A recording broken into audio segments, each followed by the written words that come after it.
तिवारी सरांना नमस्कार. गीता मॅडमना नमस्कार. मुकेश सरांना नमस्कार. कुबल मॅडमना नमस्कार. उपस्थित सर्व मान्यवरांना नमस्कार आणि सर्वांचे मनपूर्वक स्वागत. आज आपण उपग्रह याविषयी सरांकडनं जाणून घेणार आहोत. तर उपग्रह म्हणजे छायाग्रह, एक गणितीय बिंदू आहेत. हे उपग्रह सूर्योदय ते सूर्यास्त या कालावधीला विभागून काढले जातात किंवा सूर्याच्या डिग्रीवरती काढले जातात. 9 जे उपग्रह आहेत हे सूर्यापासून एका निश्चित अंतरावर असतात. याविषयीचे सरांनी एक डेमो लेक्चर घेतलेलंच आहे.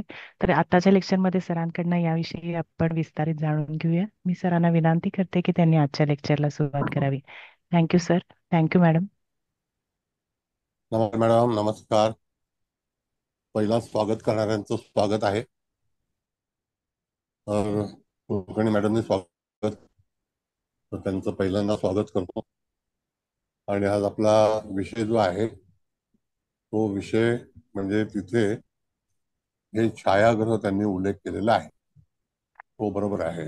अनविजिबल प्लॅनेट ज्याला आपण म्हणतो, तर ते अनविजिबल प्लॅनेट म्हणजे काय, तर ज्याची बेरीज करून निश्चित केलं जातं, जेणेकरून जातकाच्या जीवनामध्ये कोणत्या कोणत्या गोष्टी कशा तऱ्हेने येतील किंवा तत्सम काही गोष्टी घडामोडी घडतील त्याच्याबद्दलचा विचार आहे. तर पहिल्यांदा मी सगळ्यांचं स्वागत करतो.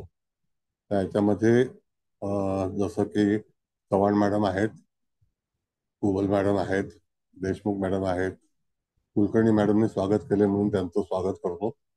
इत्यादी सर्व माननीय आदरणीय, आज नाईक मॅडम पण आलेले आहेत आपल्या क्लासला, तर त्यांचं सुद्धा स्वागत आहे. त्या ह्याच्यामध्ये देशमुख मॅडम आहेत, त्या काही आलेल्या नाहीत, तर वर्ग फुल झालाय. धन्यवाद सर. आहे देशमुख मॅडम आलेच का? सर नाही, त्या नाईक मॅडम बोलल्या. हा हा. सर तुमची स्क्रीन छोटी झाली सर. हा, मला तो मोठा प्रश्न आहे की काय करायचं. आता छोटी झालेली आहे बरं.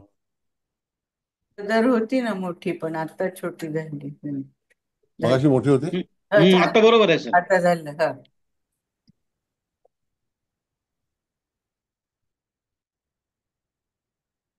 एक मिनिट थांबा हा जरा.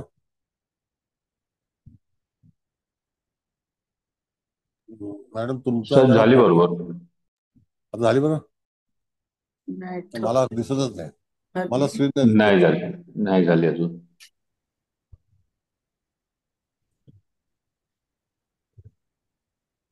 दिसतात ना आता. सर दिसतंय तुम्ही पूर्ण. झाले ना, स्क्रीन मोठी झाली सर झाले. नेहमीसारखी व्यवस्थित. मोठे झाले. हो, होय होय. व्यवस्थित दिसताय तुम्ही नेहमीसारखे.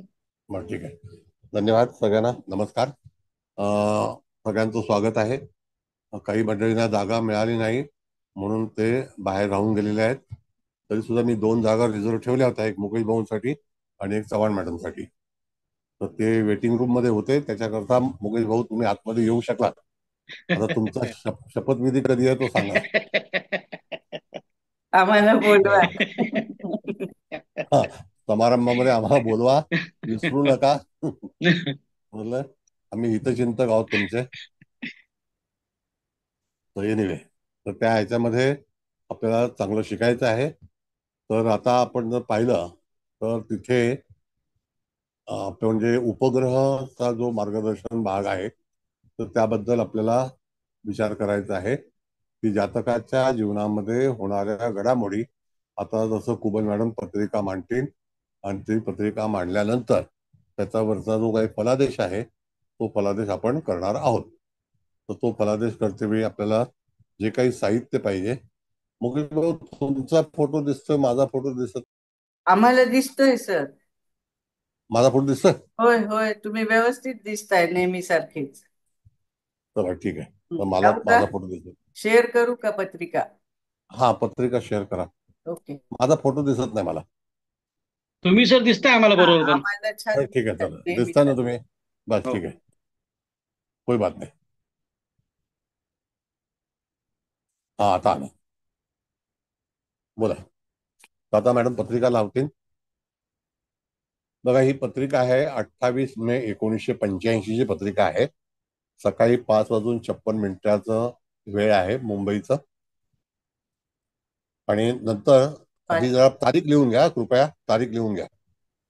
कृपया 28 मे तारीख. 1985 हा, पहाटे 5:36 हा, जातक पुरुष आहे आणि मुंबई सबर्बन जन्म. मुंबई. हम्म, बरं. आता दुसरा भाग असा आहे, याचं रेकॉर्डिंग मिळणार नाही. हम्म. हं? तर याच्यामध्ये तुम्ही मुख्य पत्रिका लावा मॅडम.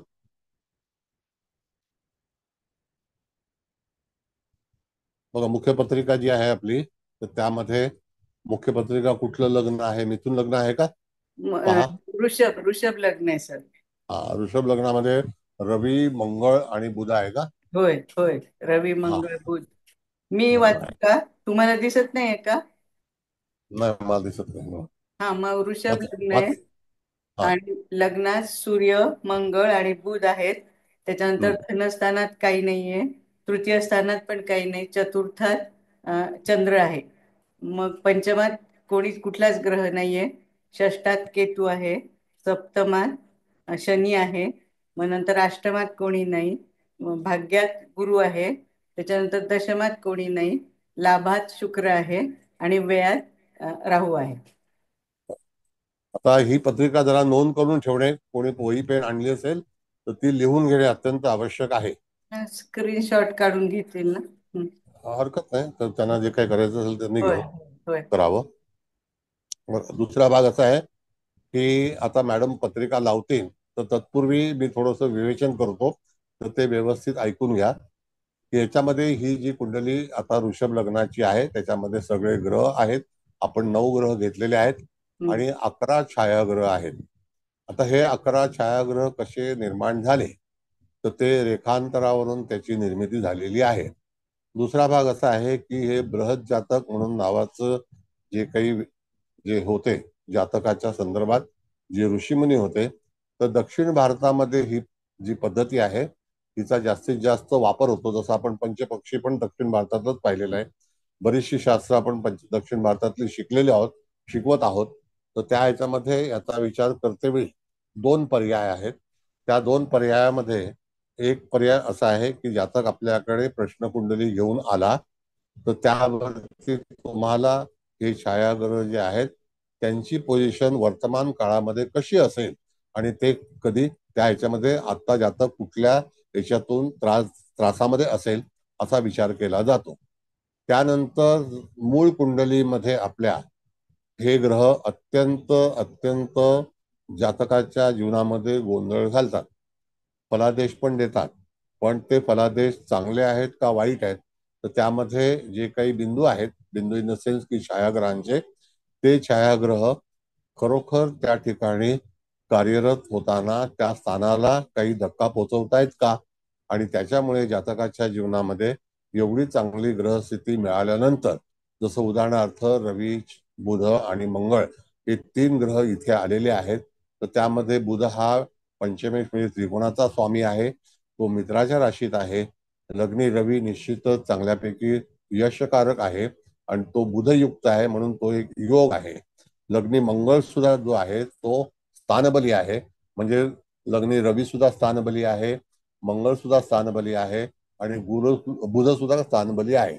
तर त्यामध्ये आपल्याला विचार करायचा, एवढी चांगली पत्रिका असल्यानंतर जर समजा हे छायाग्रह जर त्या कुंडलीमध्ये वेगवेगळ्या बिंदूवरती असतील, वेगवेगळ्या ठिकाणी असतील, मुळामध्ये छायाग्रह जे आहेत, जसा आपला ग्रह नक्षत्रामध्ये असतो तसेच छायाग्रह सुद्धा नक्षत्राशीच कनेक्टेड आहेत आणि ते नक्षत्राशीच कनेक्टेड असल्यामुळे त्या ठिकाणी त्यांचा प्रभाव यदा कदाचित एखाद्या नक्षत्रामध्ये ग्रह नसेल तर तो बिंदू असू शकेल.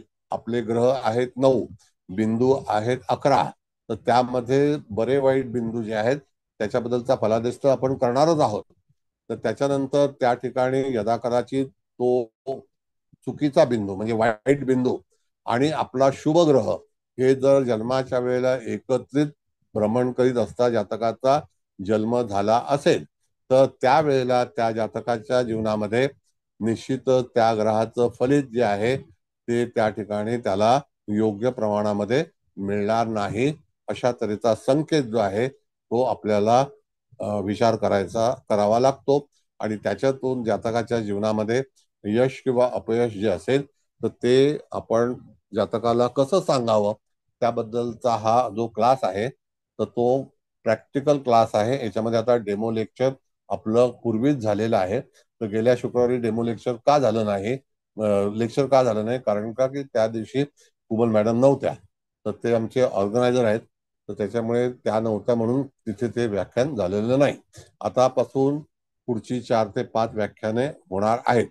तत्पूर्वी पहिल्यांदा जी स्थिती आहे ती समजून घ्या आणि त्याच्यानंतरच तुम्हाला जे काही प्रश्न विचारायचे असतील तर ते अवश्य विचारा, त्याच्यावरती तुम्हाला उत्तर दिलं जाईल.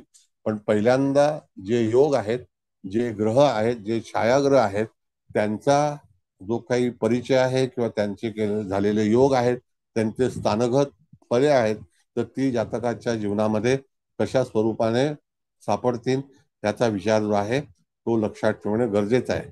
प्रत्येकाने सगळे ग्रह जे आहेत ते व्यवस्थित लक्षात ठेवणे, वहीवरती लिहून ठेवणे.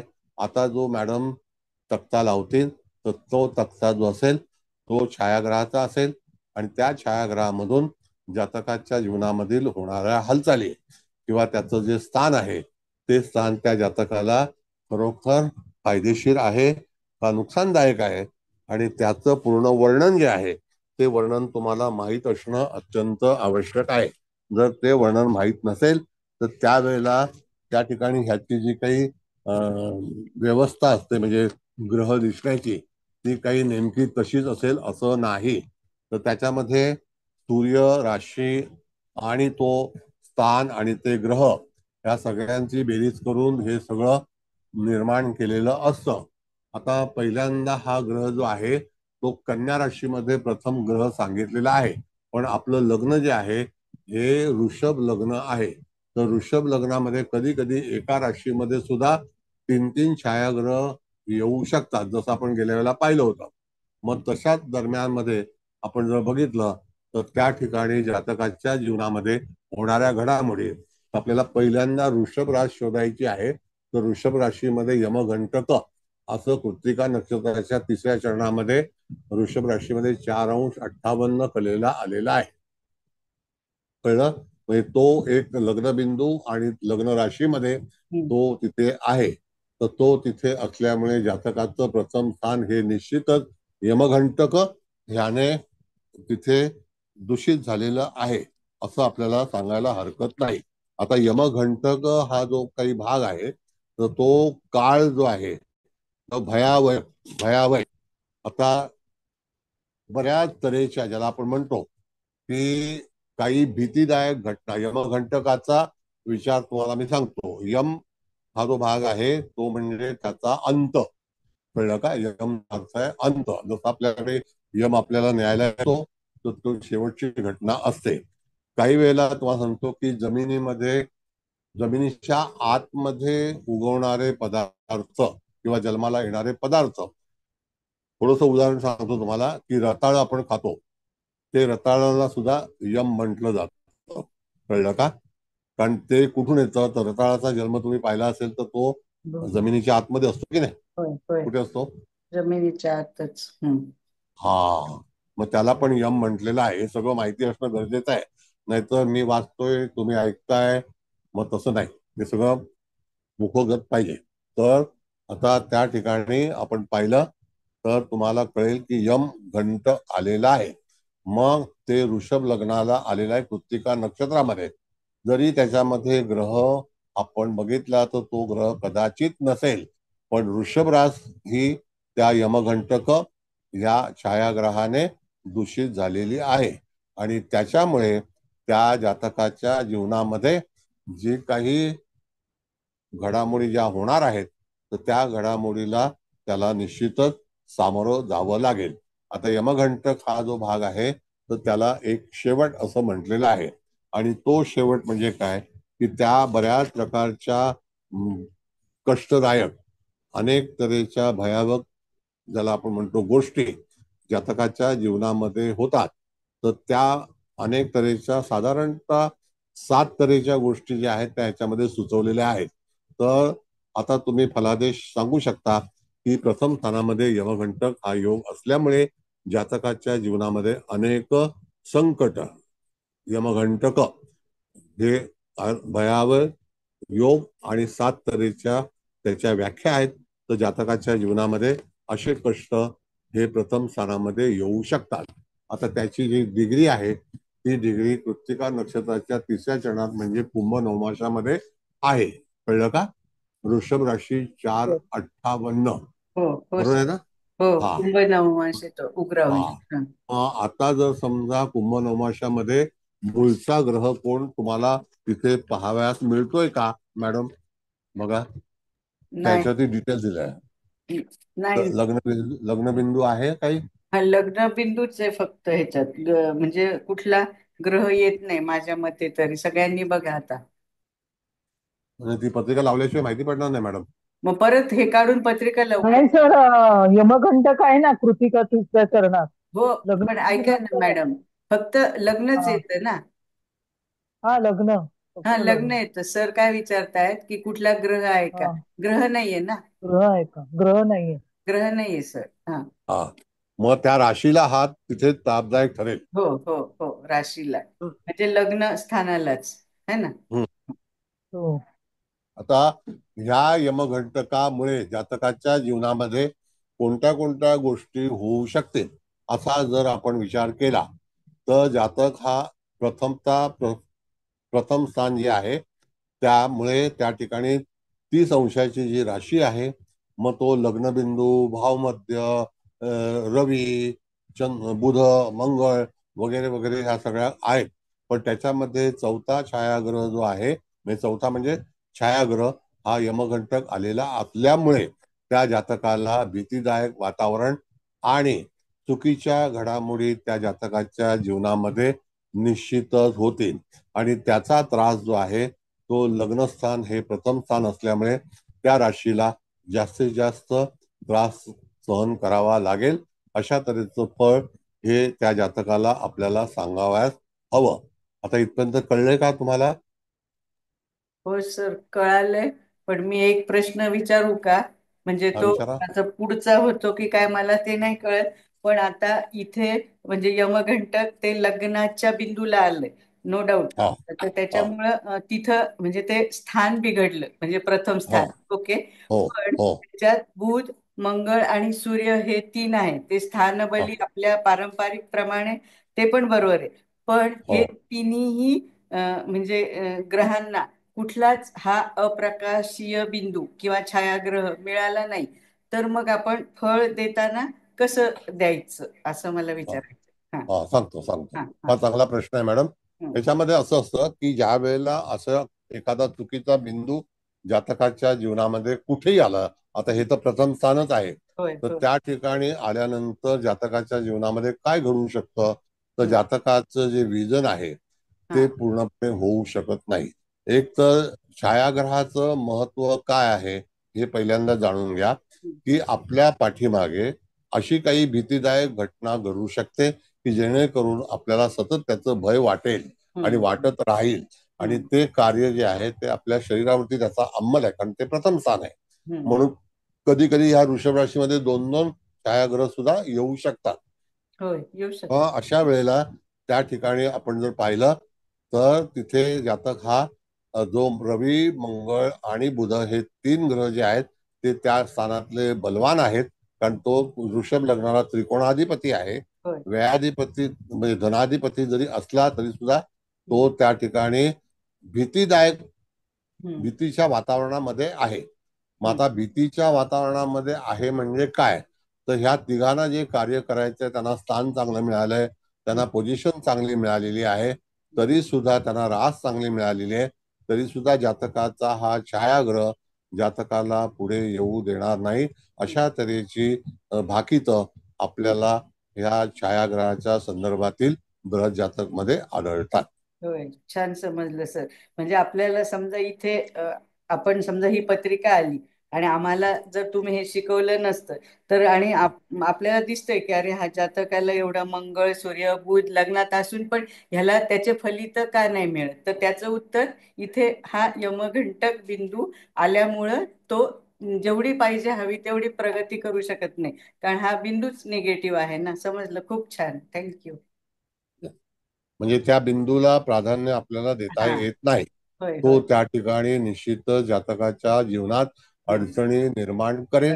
हे भाकीत आपल्याला करता आलं पाहिजे. Yes sir. कळलं? होय. Chavan madam, what about you? हो सर, याची फलित आहेत हा. बरोबर आहे, एकदम मग छान. मी बरोबर शिकवतोय ना? काय सर, तो विचारलं पाहिजे ना. मास्टर आहात.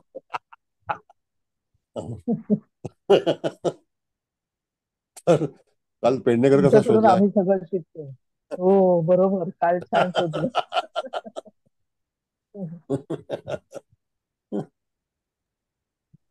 बरं, हरकत नाही. एनिवे, तर आता प्रथम स्थानाच्या बद्दलचं विवेचन आपण केलेलं आहे. तर तुम्हाला ते कळले का? आणि हे जरी सिक्वेन्स जी आहे याची ती अशी उलट सुलट आली असेल तरी सुद्धा प्रथम स्थानाच्या नंतर जिथे ग्रह असेल किंवा जिथे ग्रह नसेल तरी सुद्धा त्या छायाग्रहाचं फलित आपल्याला व्यवस्थित कथन करता आलं पाहिजे. माझा फोटो दिसतोय का बरोबर? दिसतोय दिसतोय सर, दिसतोय. हा, हं. हातवारे दिसतायत? सगळं दिसतंय नेहमीप्रमाणेच. हा. एक विचारू. हा, बोला. इथे पंचमामध्ये बुधाच्या राशीमध्ये धूम हा उपग्रह आलेला आहे. मग तर बुधाचं फळ कसं मिळेल इथे? सांगतो तुम्हाला. आता पंचमामध्ये आपण येऊ ना मॅडम वृषभ राशीकडे. तर अच्छा. पहिल्यांदा आपण आता जायचं आहे मिथुन राशीकडे. मिथुन राशीमध्ये एखादा ग्रह तुम्हाला आढळतोय का बघा जरा. मला नाही नाही दर्शन नाही दिसत नाही. नाही सर. नाही ना? आणि हा, बिंदू पण नाही, मिथुनेत नाही, येस.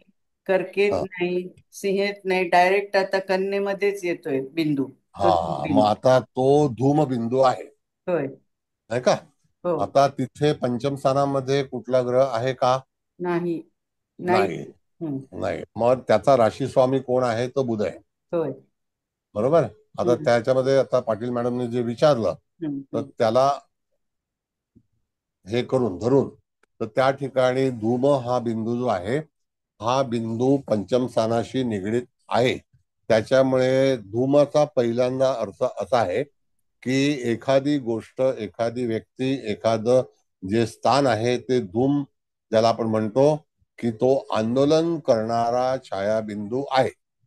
आंदोलन करणारा म्हणजे त्या ठिकाणी तो छायाबिंदू जो आहे तो जातकाच्या जीवनामध्ये व्यत्यय आणेल आणि वादविवाद होतील. कधी कधी जातकाला नकोसं वाटेल. अशा वेळेला तो स्थानबिंदू जो आहे तो त्या ठिकाणी तिथे आलेला आहे.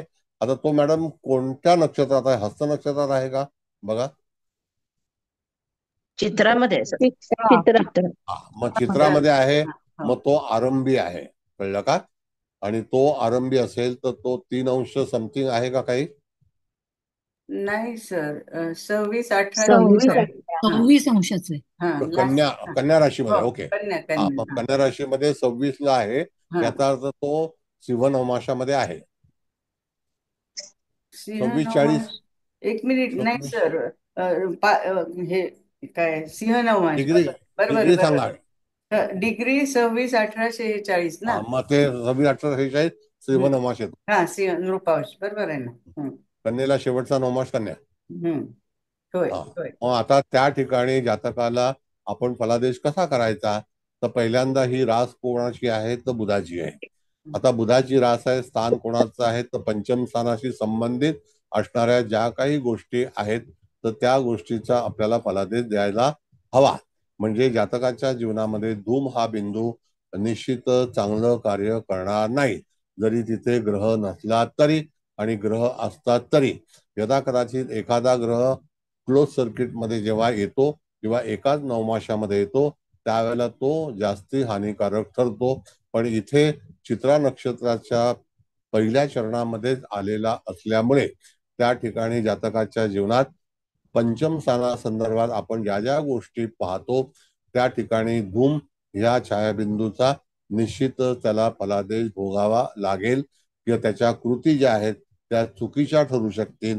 धूम बिंदूमध्ये असं आहे की जसं आपण म्हणतो की आपल्याला अज्ञातस्थळी घेऊन जाणे, बऱ्याच वेळेला मार्गदर्शन न सापडणे, बऱ्याच कष्टाचा कालावधी, चिंतेचा कालावधी जाणे आणि त्यातील घटना ज्या आहेत त्या अतिशय भयानक आणि वादविवादाच्या आणि धूम म्हणजे त्या ठिकाणी वादंग होणे अशा तऱ्हेचा शास्त्रामध्ये त्याचा परिचय केलेला आहे. लक्षात आलं? होय सर, आलं लक्षात. हा, तुम्हाला याच्यावरती प्रतिक्रिया? मॅडम बोला.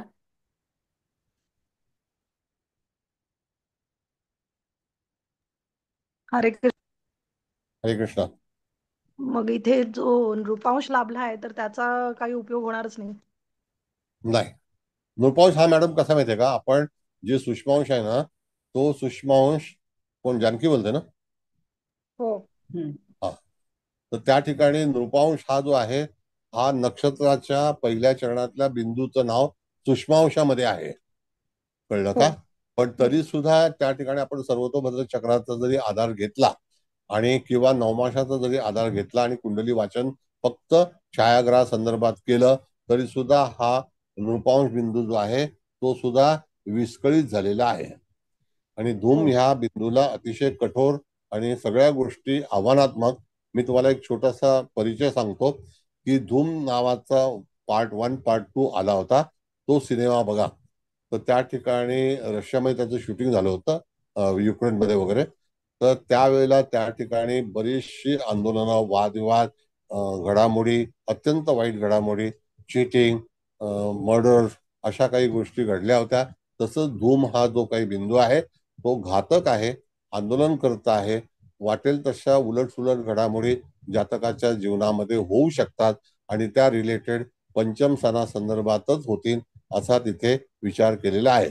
आणि त्यामध्ये जर एखादा ग्रह असता पर्टिक्युलर त्या नक्षत्रामध्ये, आपण जे गेल्या वेळेला बुध हा ग्रह डॅमेज झाला होता आणि तिथे केतू काळ नावाचा बिंदू आला होता अशी चर्चा आपण केली होती. तर तशा तऱ्हेने इथे ग्रह नसलं तरी सुद्धा स्थानाला हा निश्चितच तापदायक ठरेल. कळलं? जर उद्या समजा आपण जसं आपल्या पारंपरिक मध्ये ग्रह पंचमात आहे आणि त्याचं संपूर्ण फलित आपण पंचम स्थानाशी संबंधित विचार करतो, पण त्यानंतर आपण नवमाशाकडे जातो आणि मग नवमाशामध्ये त्याचं फळ कसं मिळेल याचा विचार करतो. तर तसं धूमबिंदू हा कन्या राशीत आलाय, पण तो नवमाशामध्ये चित्रा नक्षत्राच्या सिंह नवमाशात आलेला आहे आणि त्याच्यावरतीच आपल्याला फलादेश देण्याचा प्रयत्न करायला हवा. इथपर्यंत कळतंय? हा थोडा जो विषय आहे ना जानकी मॅडम, हा विषय थोडासा हार्ड आहे, म्हणून मी आता बऱ्याच कालावधीनंतर घेतलेला आहे. तो ताबडतोब घेतला नाही, कारण लोक रेग्युलर नसतात. जे रेग्युलर येत नाही त्यांना मी बाहेर काढतो. तर त्या ठिकाणी तुम्हाला हे लक्षात ठेवलं पाहिजे की हा बिंदू काय करू शकतो. हा बोला, आणखी कोण? चव्हाण मॅडम बोला. सर, चव्हाण. पंचम स्थानामध्ये हा जो बिंदू आलाय तिथे दुसरा ग्रह नाहीये, तर त्या जातकाला त्रास होतो का त्याच्या संततीला त्रास होतो? संततीपासून जातकाला त्रास होणार. संततीला त्रास झाला, बघा कसं आहे ना, ही इंडिव्हिज्युअल कुंडली आहे. सगळी स्थानं जी आहेत ती जातकाच्या सेवेसाठी आहेत. आता ती सेवा त्याला चांगली मिळणं का वाईट मिळणं, म्हणजे त्याला जो काही रिप्लाय मिळेल, रिस्पॉन्स मिळेल, तो संपूर्ण त्याच्यासाठीच असेल. तर जसं त्याला संतती झाली, मुलगा झाला, मोठा झाला, त्याच्यानंतर हा धूमबिंदू त्याच्या ऍक्टिव्ह झाला, तर त्यावेळेला त्या ठिकाणी त्या जातकालाच त्या सगळ्या गोष्टी सहन कराव्या लागतील. दुसरी गोष्ट की एखादं जे मूल आहे ते कदाचित वाईट ह्याला गेलं तर तरी सुद्धा पंचम स्थानामध्ये फक्त मूल नसून आपला विचार आहे, आपले मित्रमंडळी आहेत, आपलं आनंद आहे, एंटरटेनमेंट आहे, या अनेक गोष्टींचा विचार केला जातो. कधी कधी काही वेळेला प्रवासामध्ये, काही वेळेला पिकनिक मध्ये किंवा काही मौज मजा करत असताना सुद्धा जातकाला हा बिंदू त्रासदायक ठरू शकतो. थँक्यू सर, कळलं. ओके. हॅलो सर, मला एक प्रश्न विचारायचा. हा बोला. हॅलो, बोलू का? हा बोला ना, कोणतरी एकट्याने बोला. सर तुम्ही आता म्हणालात की धूमबिंदू ऍक्टिव्हेट होईल तेव्हा, तर तो केव्हा ऍक्टिव्हेट होईल हे कसं ओळखायचं? हा, तेव्हा जसं आपल्या ग्रहाला जसं गोचर असतं तसं या ग्रहाला सुद्धा गोचर आहे. आणि ते गोचर काढते वेळी तुम्हाला त्याचं गणित आहे ते एक तर माहिती पाहिजे, आणि त्याच्यानंतर तुम्ही तो निश्चित करू शकता की या कालावधीमध्ये हा बिंदू हा या ठिकाणी प्रवास करणार आहे. कळलं? त्याचं गणित आहे, हार्ड गणित आहे एकदम, आपल्यासारखं गणित नाही आहे. हो सर. दक्षिण सर भारतातली विचारू का? सगळी गणितं जी आहेत ती कठीण आहेत, सोपी नाहीत. हा बोला, कोण बोलताय? हा नाव सांगा. नाव सांगा. तपस्वी बोलते मी. हा बोला. हा सर, की आता आपण त्या स्थानावरून आजारासंबंधी जो पाठ बघतो, अवयव, हो हा, तर त्याच्यावरती पण परिणाम होऊ शकतो. नक्की. त्या 12 गोष्टी ज्याच्यातून पाहिल्या जातात मॅडम, तर हा त्याच्याबद्दलचा जो काही धोका किंवा तत्सम कर्म आहे त्या हा ठिकाणी त्या जातकाच्या जीवनामध्ये तशा गोष्टी होऊ शकतात. होऊ शकतात. हा Yes. ठीक आहे, ठीक आहे. दुसरी गोष्ट हो की हो हे जे छायाबिंदू जे आहेत हे काही मी निर्माण केलेले नाहीत किंवा फॅब्रिकेटेड नाही. नाहीये. हो हे परमेश्वराचं अनेक वर्षापासूनच हे साहित्य आहे. फक्त ते आपल्याकडे लोकांना माहिती नव्हतं. आतापासून तुम्हाला माहिती पडायला लागेल. पडायला त्याचा लागेल. तुम्ही हो विचार करू शकाल. कारण आपल्याकडे सगळे अन्नाडी कामकाज होतं. पैसे मिळाले, पुढचा विचार करायचा हो नाही, लोकांना शिकवायचं नाही, लोकांना तिथे अन्नाडी ठेवायचं आणि आपलं पोट भरायचं, हे धंदा होता. हो, आणि नुसते फक्त नावं ऐकून होतो आम्ही, बाकी काहीच नाही. आणि हा सगळा धंदाचा पिन पॉइंट कुठे होता? तर डोंबिवलीमध्ये. हो हो ज्योतिषाचं खराब कुठे झालं? तर डोंबिवली. हो डोंबिवलीपासून त्याची शेती तयार झाली. हो. असं आहे. नाही, कळलं सर. हे कळलं, म्हणजे आजाराचा पण आपण विचार करू शकतो त्या त्या स्थानाप्रमाणे. आणि डोंबिवली पण कळली ना? हो हो, कळलं कळलं.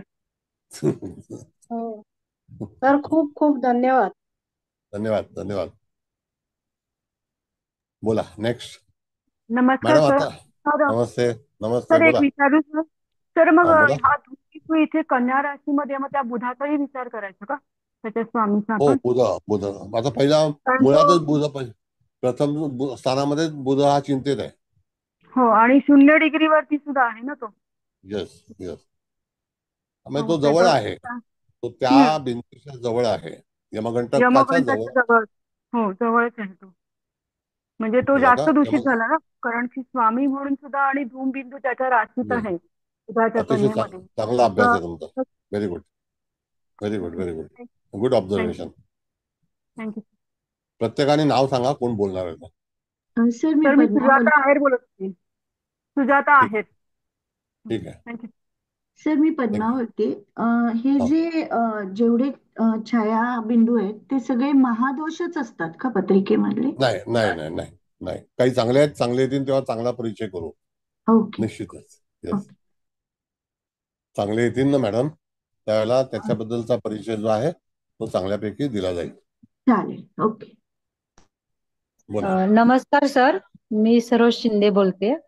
बोला आता शिंदे मॅडम. आपला हा, हो सर, यमघंटक जो बिंदू आहे तो ऋषभेत आलाय, कृत्तिका 3ऱ्या नक्षत्रात, आणि आपलं लग्न पण 5 अंशावर आहे. मग ते सुद्धा कृत्तिका 3 मध्येच जाते, कारण 3:20 ते 40. 6:40 बरोबर म्हणजे बरोबर. मग त्यालाही लग्नाला पण तो बिंदू लाभलाय, मग त्याचप्रमाणे सगळी फळं मिळणार.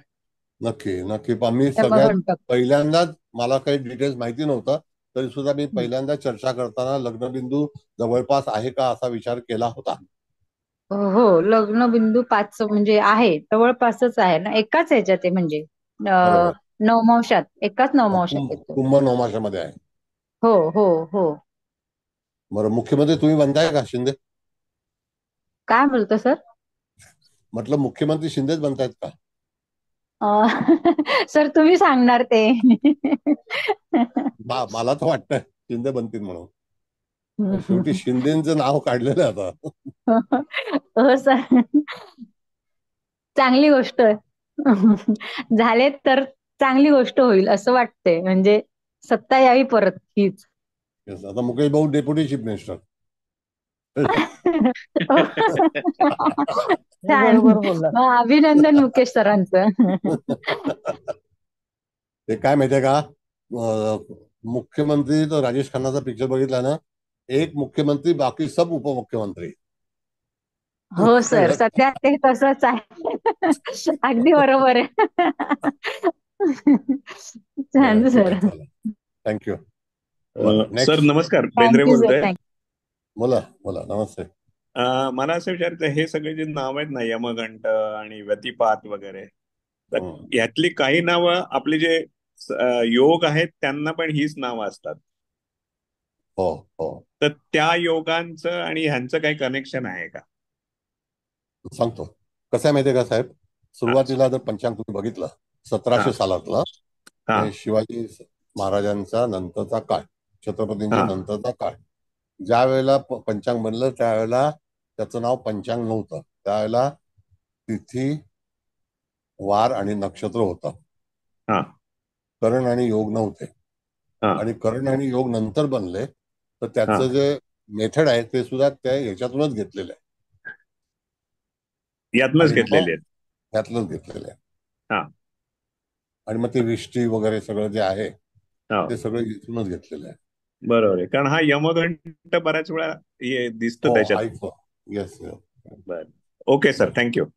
थँक्यू. आता नेक्स्ट कुबल मॅडम, दुसरा कोण आहे माझ्याकडे? हे नाही दिसत नाही मला. आता ऐका ना सर, आता हे षष्टात तूळ रास आहे, तर त्याला व्यतिपात बिंदू आलाय. चित्रा चतुर्थ चरण म्हणजे वृश्चिक नवमास येतो. आता कसं आहे मॅडम, सांगतो. व्यतिपात हा योग सुद्धा आपल्याकडे पंचांगामध्ये दर्शवला जातो, दाखवला जातो.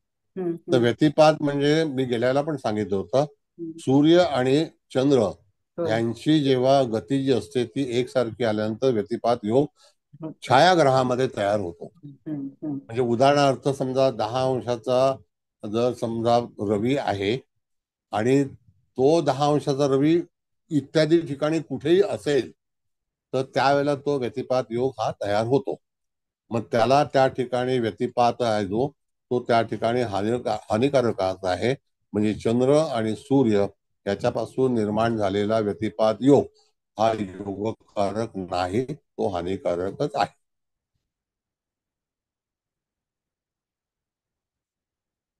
आलं लक्षात मॅडम? हो हो, आलं ना लक्षात.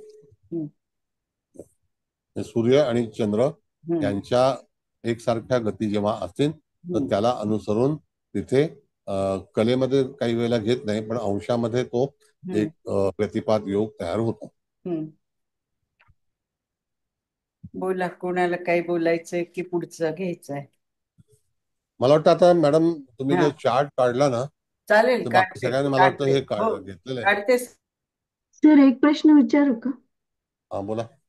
सर, तुम्ही म्हणालात की जो बिंदू असतो तो एका विशिष्ट वेळी ऍक्टिव्हेट होतो, त्याच वेळी ते परिणाम मिळतात. पण मग पहिल्या घरामध्ये जर इतर छान ग्रह आहेत आणि तो बिंदू जर ऍक्टिव्हेट नाही झाला, तर ते ग्रह इतर वेळी चांगलं त्यांना फळ देतात का जातकाला, का नाहीच देत? नाही, आता मॅडम तुम्ही जो प्रश्न विचारलाय ना, तर त्याच्यामध्ये हा जीवनभर हा बिंदू तिथेच असेल आणि तिथे जोडला जाईल. आता तो ऍक्टिव्ह कधी होईल, तर गोचरीने ज्या वेळेला अशी कुंडली बनते आणि तो नेमका त्या स्थानामध्ये तिथे उपस्थित होत असेल किंवा निर्माण होत असेल, तर त्यावेळेला जातकाला त्या पर्टिक्युलर, शेवटी बघा नवमाशाचाच गती आहे आणि तो किती काळ तिथे राहणार आहे, तर तेवढ्या तासापुरता तेवढ्या अवधीसाठी जातकाच्या जीवनामध्ये निश्चितच चिंताकारक घडामोडी काही गोष्टी घडू शकतील. बाकी ग्रह चांगले असून सुद्धा कधीच चांगले इफेक्ट देणार नाहीत त्याला, तो कायम स्वरूपी तिथे असल्याने. ऐका, बघा सांगतो तुम्हाला मी. कधी कधी आपण इन डिटेल्स मध्ये जात नाही आणि त्यावेळेला असे हजारो लोक जन्माला येतात. सगळ्यांचे रवी लग्नी असतात, बुध लग्नी असतात, मंगळ लग्नी असतात. पण जेव्हा छायाग्रह त्याच्यामध्ये एंटर होतात, तर त्या छायाग्रह एंटर झाल्यानंतर त्यांची जी काही अवस्था असते तर त्याच्यामध्ये तफावत होते. आणि त्या ह्याच्यामध्ये अवस्था म्हणजे की त्यांची जी काही काम करण्याची इच्छा असेल किंवा त्यांची योजना असेल, त्या योजनेमध्ये बाधा निर्माण होते. कळलं का? आता अशा ह्या बाधेमध्ये त्या जातकाला थोड्या काळापुरती काही ना काहीतरी तिथे उपद्व्याप तयार होतात. उदाहरणं सांगतो मी तुम्हाला. जसं आता तुम्ही 2-4 दिवस ऐकताय, काल तर मॅटर झालेलंच आहे. तर अदानीचं मॅटर काल तुम्ही ऐकलं असेल, बरोबर आहे? हो, ऐकलंय. आता त्या मॅटरमध्ये ते कालच का उपस्थित व्हावं किंवा परवाच का उपस्थित व्हावं? इलेक्शन झाल्यानंतर संध्याकाळी त्याची नोटीस निघाली, बरोबर आहे? हो, आणि त्यावेळेला अमेरिकेमध्ये सकाळ होती. आता बरोबर. अशा वेळेला तिथे ती घटना त्याच वेळेला उपस्थित झाली. आता पुढे काय होईल तो भाग वेगळा. आज अडाणीचे सगळे शेअर परत वर आलेले आहेत. मार्केट आज 538 पॉईंटनी वाढलेलं आहे, हो, कळलं का? आणि फॉरेन इन्स्टिट्यूशनने 5,000 करोड विकले आणि इंडियन इन्स्टिट्यूशननी घेतले. 4,200 करोड विकत घेतलं, सावरलं मार्केट आपलं. बरोबर. मार्केट सावरलं, ते बरोबर. सावरणार. आता बरोबर. मार्केट सावरलं नाही तर आपल्या इकॉनॉमीवरती भरपूर इफेक्ट होईल. आता बरोबर. एफआय जर हे काय असतं की तो सारखा माल विकत असतो, त्यांचा प्रॉफिट तो कव्हर करतात. ते परत घ्यायला येतील, पण परत बरोबर. कधी घेतील? कधी कधी एक्स बोनस झाल्यानंतर घेतील. आता एक्स बोनस रिलायन्स झालेला आहे, म्हणजे तो घेतील. पण त्याच्यापेक्षा आणखी खाली कधी येतोय ते वाट पाहतात. ते बरोबर. व्यापारी आहेत. मग तशाच प्रकारे आपला विषय ज्योतिषचा आहे. मग तशाच प्रकारे एखादी घटना जी आहे ती घटना घडण्यासाठी म्हणून त्या जातकाच्या जीवनामध्ये तो काय ऍक्टिव्हिटीज मध्ये उतरणार आहे, तर त्याच वेळेला नेमक्या अडचणी आल्या तर त्या अडचणी त्याला सतावते. जसं आता उदाहरणार्थ आपण बघितलं अडाणीचं. त्या अडाणीमध्ये शुक्ल काष्ट मागे लागले, कॉन्फरन्स होत आहेत, अमुक होत आहे, तसं होत आहे. कोण म्हणतं त्याला अटक करा, मला हे करा, ते करा. म्हणजे काही ना काहीतरी तिथे कुठलं चालू आहे. कष्टपाठी आहे. बरोबर आहे. मग तशा गोष्टी होण्यासाठी म्हणून ही जी ग्रहस्थिती आहे ही टाइम बेंग काही ना काहीतरी घडामोडी घडते. तर पुढे काय होणार आहे हे त्याचं अजून त्याला पण माहिती नाहीये. हो सर, पण राहवत नाही म्हणून एक वाक्य बोलते मी, स्टॉक मार्केट मधलीच आहे म्हणून बोलते की काय म्हणता?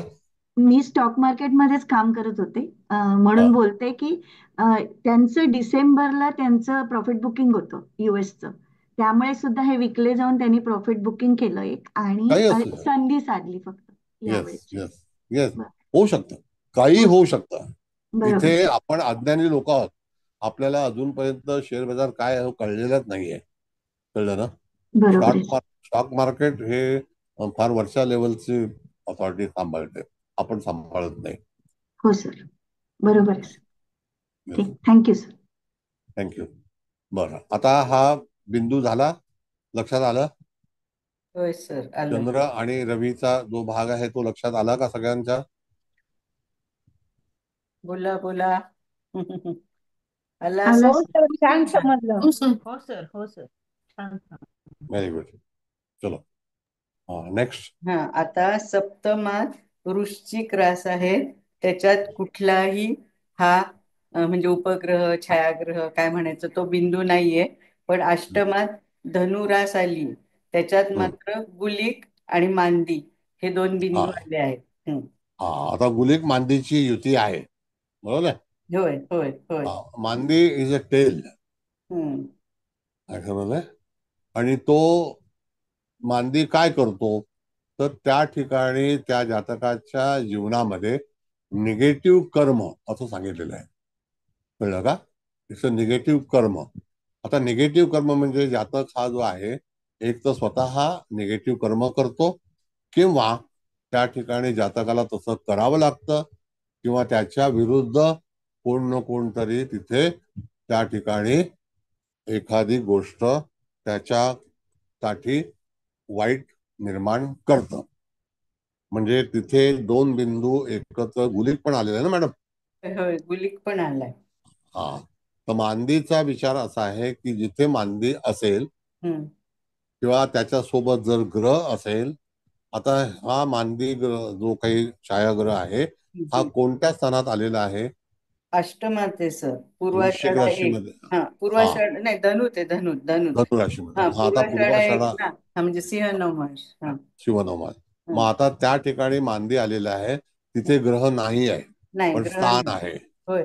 मग आता हे जे अष्टम स्थान आहे त्याच्यामध्ये मांदी येणं हे हानिकारकच आहे. मांदी कुठेही जरी आली तरी सुद्धा त्या ठिकाणी मांदीचा जो रिझल्ट आहे तो जातकाच्या जीवनामध्ये निश्चितच त्रासदायक घडेल. आता मांदी आणि गुलिक मध्ये नवमासाचं अंतर किती आहे? हे बघा, मांदी पूर्वाषाढा 1 म्हणजे सिंह नवमास आणि किती 4 येईल ना, कारण ही गुलिक मूळ एक म्हणजे तस्कर अंश मेष नवमांश येईल ना. Yes. म्हणजे आरंभी गुलिकचा फलादेश आहे. हो, आरंभी गुलिक आणि मग नंतर मांदी. येस. येस. आता ह्याचं ट्रान्झिस्ट मध्ये ऑपरेट कसं करायचं, तर यदा कदाचित ह्या जातकाच्या जीवनामध्ये अष्टमातून जेव्हा एखादा ग्रह भ्रमण करीत असेल त्यावेळेला जातकाच्या जीवनामध्ये गुलिक हा एक चांगला प्रतिसाद देणारा छायाग्रह आहे. पण त्याच्यानंतर गुलिकचा हिस्सा संपला, अधिकार संपले की त्याच्यानंतर त्याला कालांतराने जो ग्रह असेल तो तर त्याला मांदीच्या मुठीतून जावं लागेल. एक मिनिट सर, मी इथे विचारू का? मला तेच विचारायचं होतं. आता तुम्ही दिलंच आहे म्हणजे जवळजवळ उत्तर. गुलिक अगोदर म्हणजे जेव्हा ग्रह एंटर करतो तर मग तो गुलिकचा त्याला अगोदर चांगला म्हणजे प्रतिसाद आणि मग जेव्हा तो मांदीकडे सरकायला लागेल मग त्यावेळेस तो त्या मांदीच्या क्लच मध्ये आल्यामुळे पुढचा फलादेश निगेटिव्ह मिळेल असं सांगायचं. म्हणजे मिश्र मिश्र फलादेश मिळेल इथे असं पण म्हणता येईल ना आपल्याला अष्टम स्थानाचा. हो, आणि त्यावेळेला हा जो ग्रह भ्रमण करणार आहे, आता उदाहरणार्थ की धनुराशीमध्ये आता राहू येणार नाही, शनी येणार नाही, पण सूर्य येईल. तर सूर्य केव्हा येईल तर 15 डिसेंबर नंतर येईल आणि तो त्यावेळेला गुलिकला पहिला भेटेल आरंभी आणि त्याच्यानंतर तो मांदीमध्ये जेव्हा वास्तव्य करेल तर त्यावेळेला त्याची गती जी आहे ती एका नवमाशामध्ये 3 दिवस 8 तासाची असेल. तर त्या मांदीमध्ये जातकाला जी ती मांदी आहे ती निश्चितच त्या ठिकाणी एखाद्या संकटामध्ये टाकण्याची शक्यता आहे. आणि ती जी मांदी आहे तर तो ग्रह जो सूर्य आहे आता येणारा तो ग्रह चतुर्थाधिपती आहे. होय होय बरोबर आहे ना.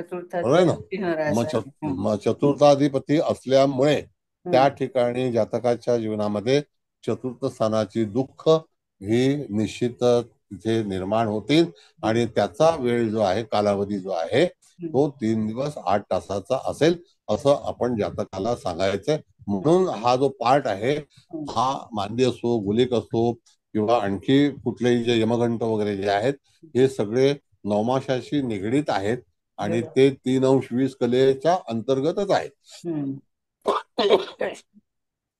कळलं? आणि तुम्ही मागच्या वेळेस म्हणजे असं पण म्हणाला होतात ना की आपण मुहूर्तासाठी पण ह्याचा उपयोग तर मग आता हा हा गुलिक बिंदू चांगला आलाय तर तेवढ्या काळापुरता पण आपण समजा एखाद्याला मुहूर्त हवा असेल तर तो देऊ शकतो का?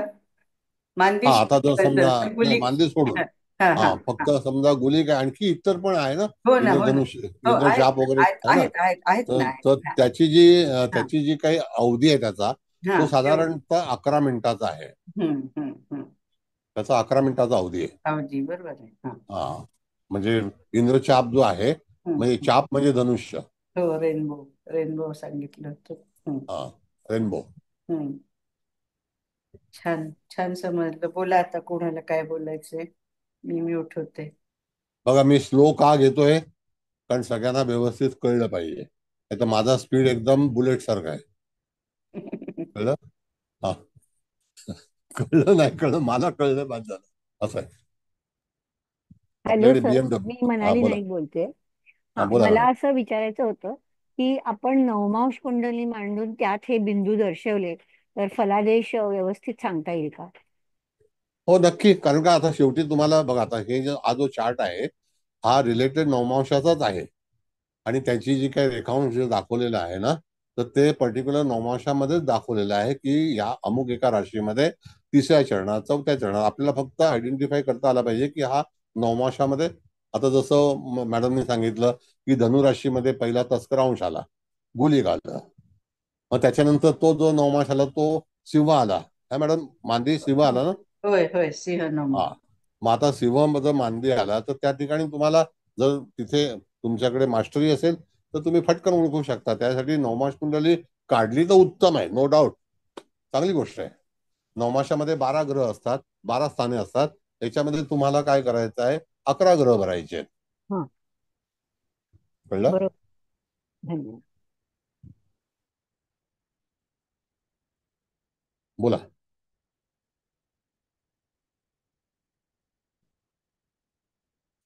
नमस्कार सर.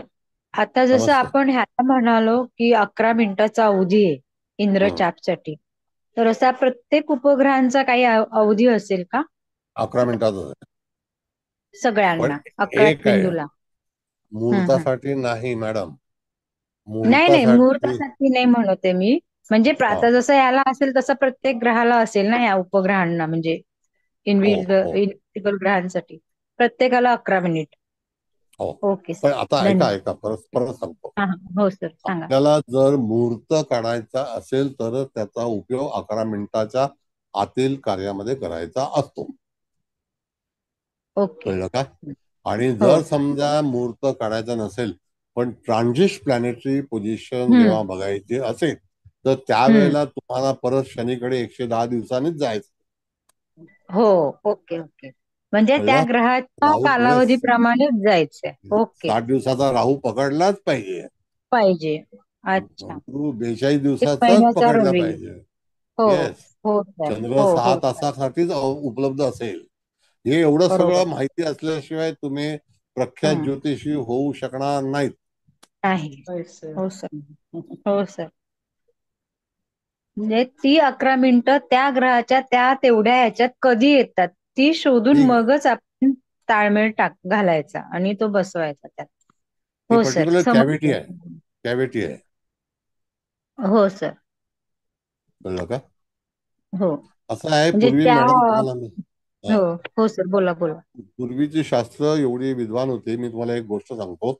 मेरठला जर तुम्ही गेलात कधी तर मेरठ शहरामध्ये अशी एक योजना आहे की ज्याला 9 दरवाजे आहेत आणि त्याच्यामध्ये तो अंडाकृती आहे. जसं आपलं कोंबडीचं अंड असतं ना तशा हो आकृतीचं बनवलेलं आहे आणि त्याच्यामध्ये त्यांनी 9 दरवाजे काढले. आता विचार करा, ह्यामधला 4 ह्यामधला 4 येऊ शकतात किंवा मागे एक पुढे एक येऊ शकतो. मग 9 दरवाजे जेव्हा हे करायचे असतील तर त्याने कुठल्या बाजूला 3 ठेवलं असतील, कुठल्या बाजूला 4 ठेवले असतील, कुठल्या बाजूला 1 ठेवला असेल. एक्झिट आणि एंट्रीसाठी फार इंटरेस्टिंग आहे तो.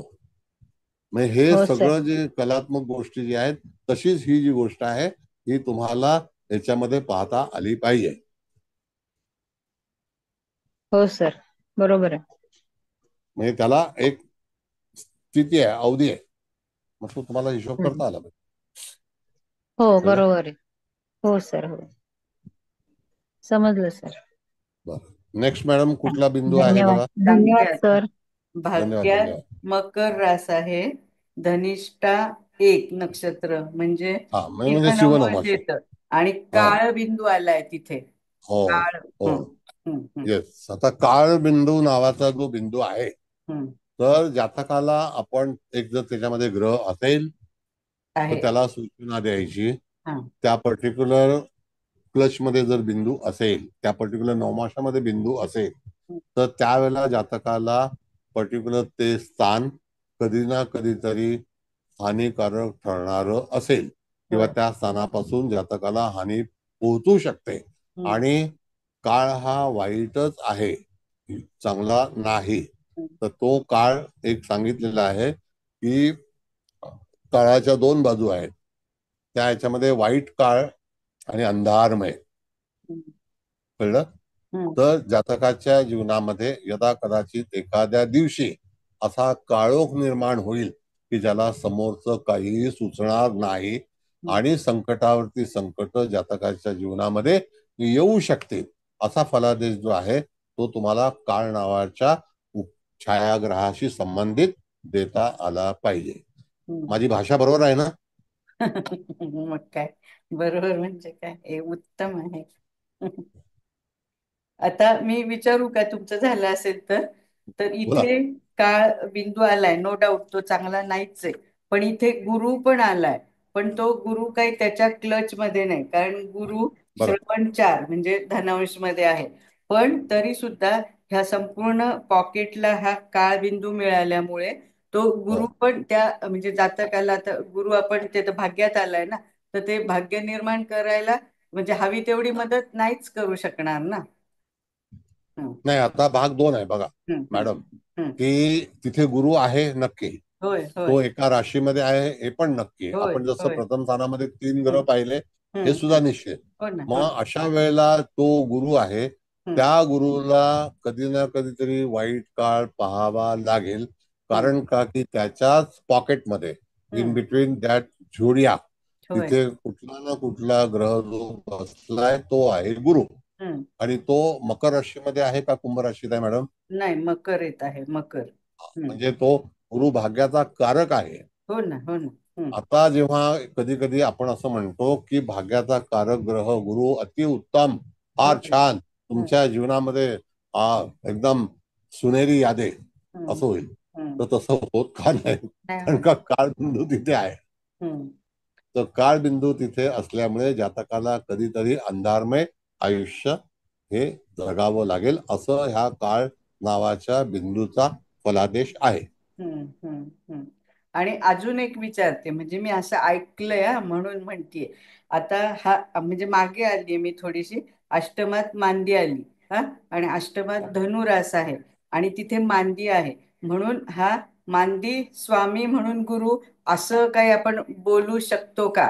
नाही. ठीक आहे. मांदी बघा, कुठलाही छायाग्रह, एक मिनिट, छायाग्रहाला वैयक्तिक स्वतंत्र रास नाही दिलेली नाही, फक्त त्याला स्थान दिलेलं आहे.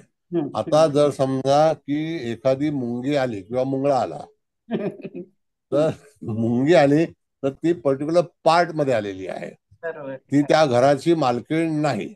आणि ही मांदी इतरत्र कुठेही फिरू शकते, जसा काळ असेल त्याप्रमाणे. तर त्या ठिकाणी जन्माच्या वेळेला ती मांदी आहे हे निश्चित. त्या स्थानाचा त्रास किंवा तिथून जेव्हा एखादा ग्रह गोचरीचा भ्रमण करेल, तिथून जाईल, त्यावेळेला जातकाच्या जीवनामध्ये निश्चितच काही उपद्व्याप निश्चित होतील आणि त्याला त्याचा भुर्दंड द्यावा लागेल. थँक्यू ह्या क्लिअरन्स केल्याबद्दल. थँक्यू. बोला बोला, आता कोणाला बोलायचं? माझं झालं विचारून, मला छान समजलं. पण सर मी विचारू का? हा विचारा. हा, नमस्ते सर. नमस्ते. पोद्दार बोलताय ना? हो सर, माधुरी पोद्दार. सर आता हा गुरु आहे तो 23 डिग्रीला आहे आणि हा काळ बिंदू जो आहे तो 26 डिग्री पासून सुरू होतोय. आता तुम्ही म्हटला की तो 26 ते 30 अंशापर्यंत. नाही, ऐका, 26 म्हणजे तो सेकंड लास्ट नवमास आहे. हो, सेकंड लास्ट नवमास. कुंभ राशीमध्ये ते आपण जर बघितलं तर त्या ठिकाणी तो ऋषभ नवमास आहे. कुंभ राशीतला आहे ना? हो सर. कुंभ नाही, काळबिंदू कुंभेत कुठे मॅडम? तो मकरेत आहे ना, सिंह नवमास. मकरेत आहे का? मग मकरेत आहे तर त्या ठिकाणी सिंह नवमास येईल. हो, सिंह नवमास. मकरेला शेवटचा नवमास कन्या. हो सर, सिंह नवमास.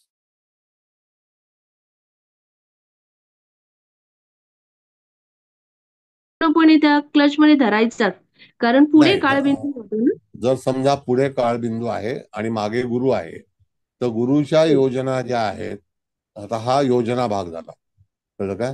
त्याचं जे काही प्रोजेक्ट, योजना म्हणजे प्रोजेक्ट, कळलं का? तर ते प्रोजेक्ट आपल्याला पूर्णपणे होत नाही, कधी कधी ते प्रोजेक्ट अर्धवट राहतात. तर अशा ह्या प्रोजेक्टमध्ये अडथळे निर्माण होणे, तर त्याला कारण काय आहे? तर त्याच्या पुढे जाऊन काळबिंदू येऊन थांबलेला आहे मूळ पत्रिकेत. येस सर, बरोबर. कळलं? म्हणजे तिथे हा काळबिंदू जो आहे, तिथे जर ग्रह नसता तर त्या राशीमध्ये त्याचं हक्क आहे, पण इथे ग्रह आहे आणि त्या ग्रहाला सुद्धा त्याचे चटके हे भोगावेच लागतील. आणि तो गुरु जो आहे तो त्या ठिकाणी आपण जर पाहिला तर तो लाभेश आहे का? हो सर, लाभेश. मग लाभाबद्दल सुद्धा कधी कधी मनुष्य वंचित राहतो. Yes sir. हो सर, कळलं सर. Thank you sir. थँक्यू.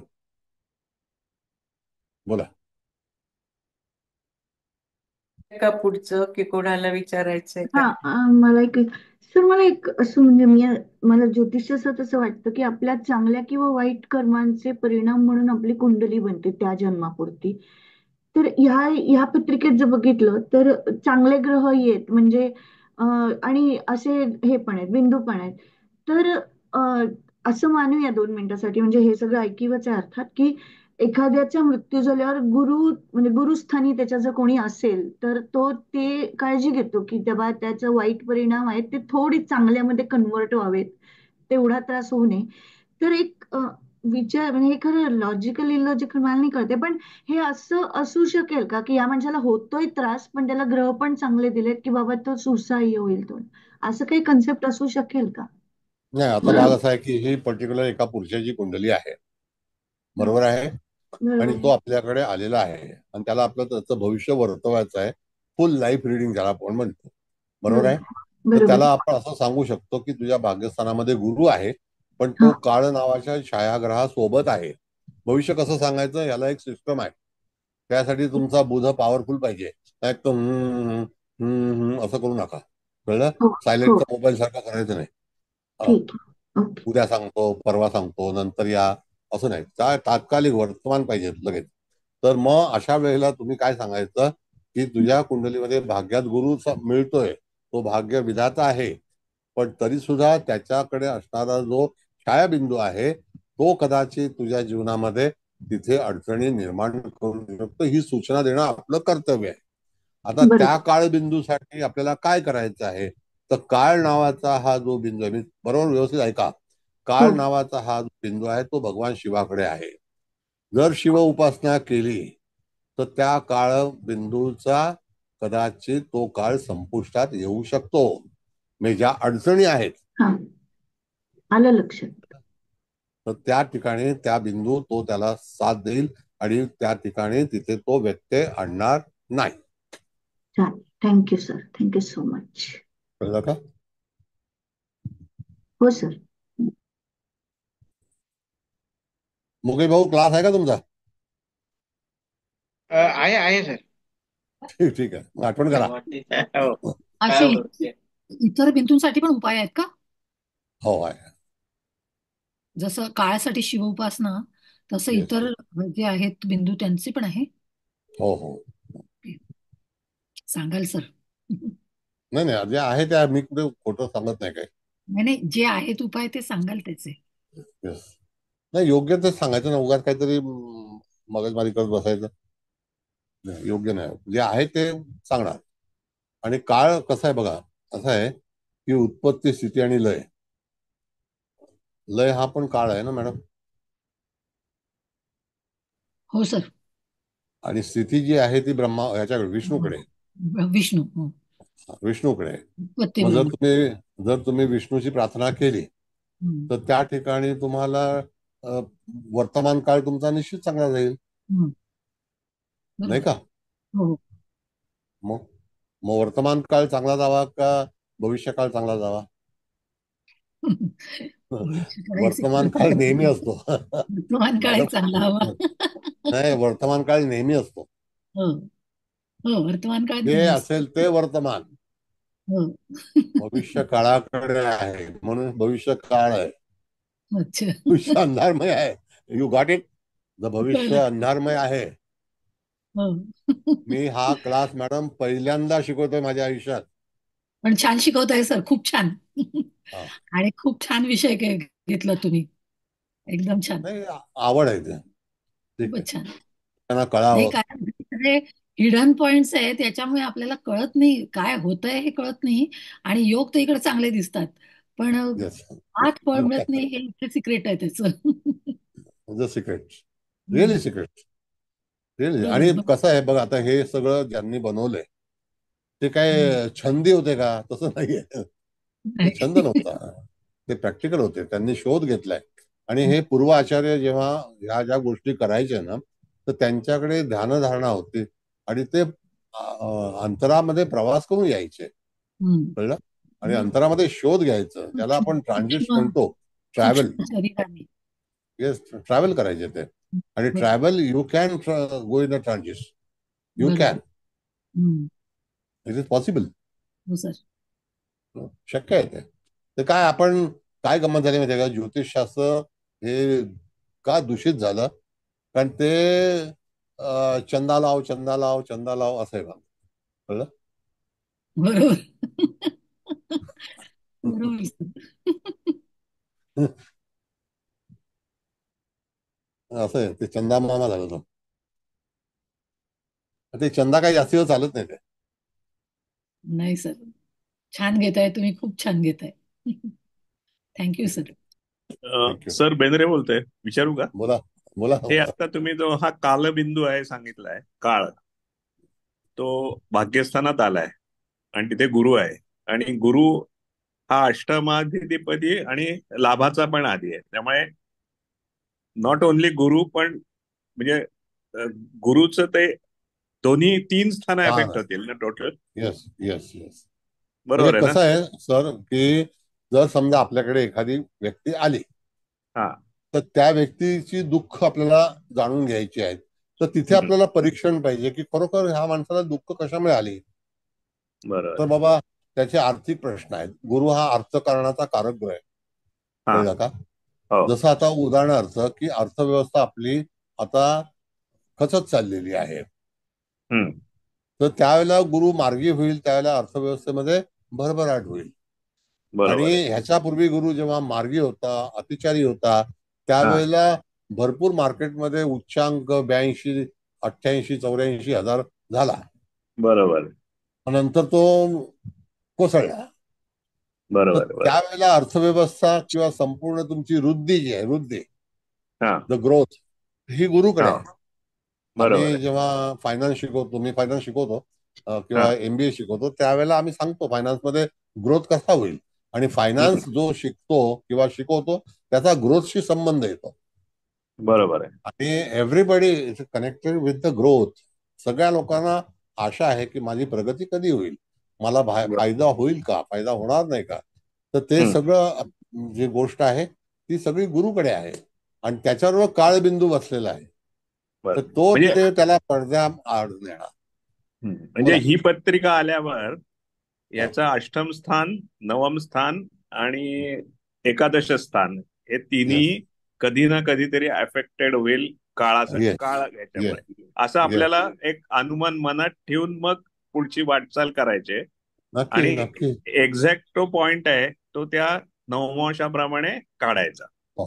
बरोबर तयार. येस येस, तो काढायचा. म्हणजे तिथे तुम्हाला ते लोकेशन जे आहे ते रिलेटेड नवमाशाशी आहे. बरोबर. आणि हे जे आता हे सगळे 11 छायाग्रह आहेत ते आता त्याच्या जन्माच्या वेळेचे आहेत, पण हे these are cast forever का? हा, इट इज फॉर लॉंगर, म्हणजे लॉंग लाईफ. हा, म्हणजे त्याच्यात काही गोष्टीसारखं बदल काही होणार नाही. नाही, ते भोगावंच लागणार. ते आलेले आहेत, ते त्याचं नशीब आहे. आणि ते पर्टिक्युलर रेखांतामध्ये दाखवले, रेखांतर आहे ना ते, तर ते त्याच्यामध्ये दर्शवलेलं आहे. बघा, 2 पार्ट आहेत. सहज आलेले नाहीये का मी नुसतं सांगतोय की इथे ह्या दुकानात चॉकलेट मिळेल की ह्या दुकानामध्ये चकली मिळेल. नाही, तसं नाही. हे सगळी चकली आणि चॉकलेट शोधून आणलेले आहे. बरं, ते तुमच्या आपल्या पूर्वजन्माच्या कर्मामुळेच असणार ते. येस येस, व्हॉट एव्हर जे आपल्याला त्या टाइम वरती हे मिळतो, आपल्याला जन्म मिळतो, बर्थ. आपले नवग्रह प्लस हे 11, असे 11 आणि 9, 20 हे डोक्यात ठेवून पहिला कुंडलीचा दर्जा तपासायला लागेल. बरोबर आहे ना? बरोबर आहे. Okay sir, thank you very much. Hello sir, मी मनाली नाईक बोलते.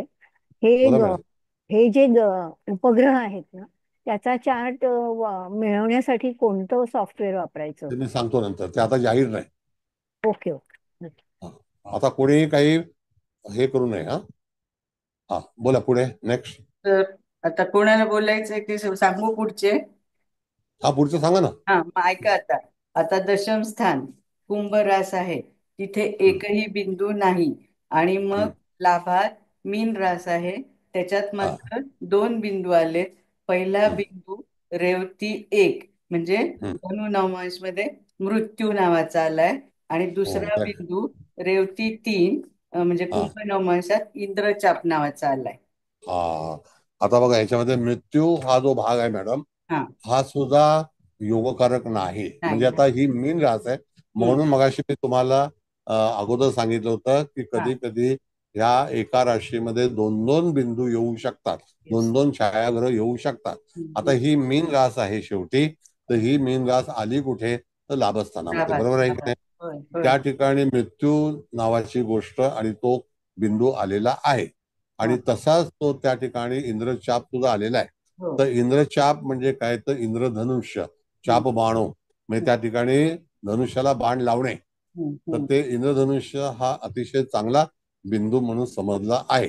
तर तो अगोदर आहे का नंतर आहे ह्याची नाही, तुलना करायची. इंद्रचाप नंतर आहे. सुरुवातीला हा आहे मृत्यू, कारण तो धनु मृत्यू. नवमांशात आहे आणि इंद्रचाप म्हणजे कुंभ नवमांशात आहे ना. Okay, fine. आता मृत्यू ह्याचा अर्थ असा आहे मॅडम, की जातकाच्या जीवनामध्ये अशा तऱ्हेची एखादी व्यक्ती मृत्यू पावेल आणि त्या व्यक्तीचं नाव द च असं असण्याची शक्यता आहे.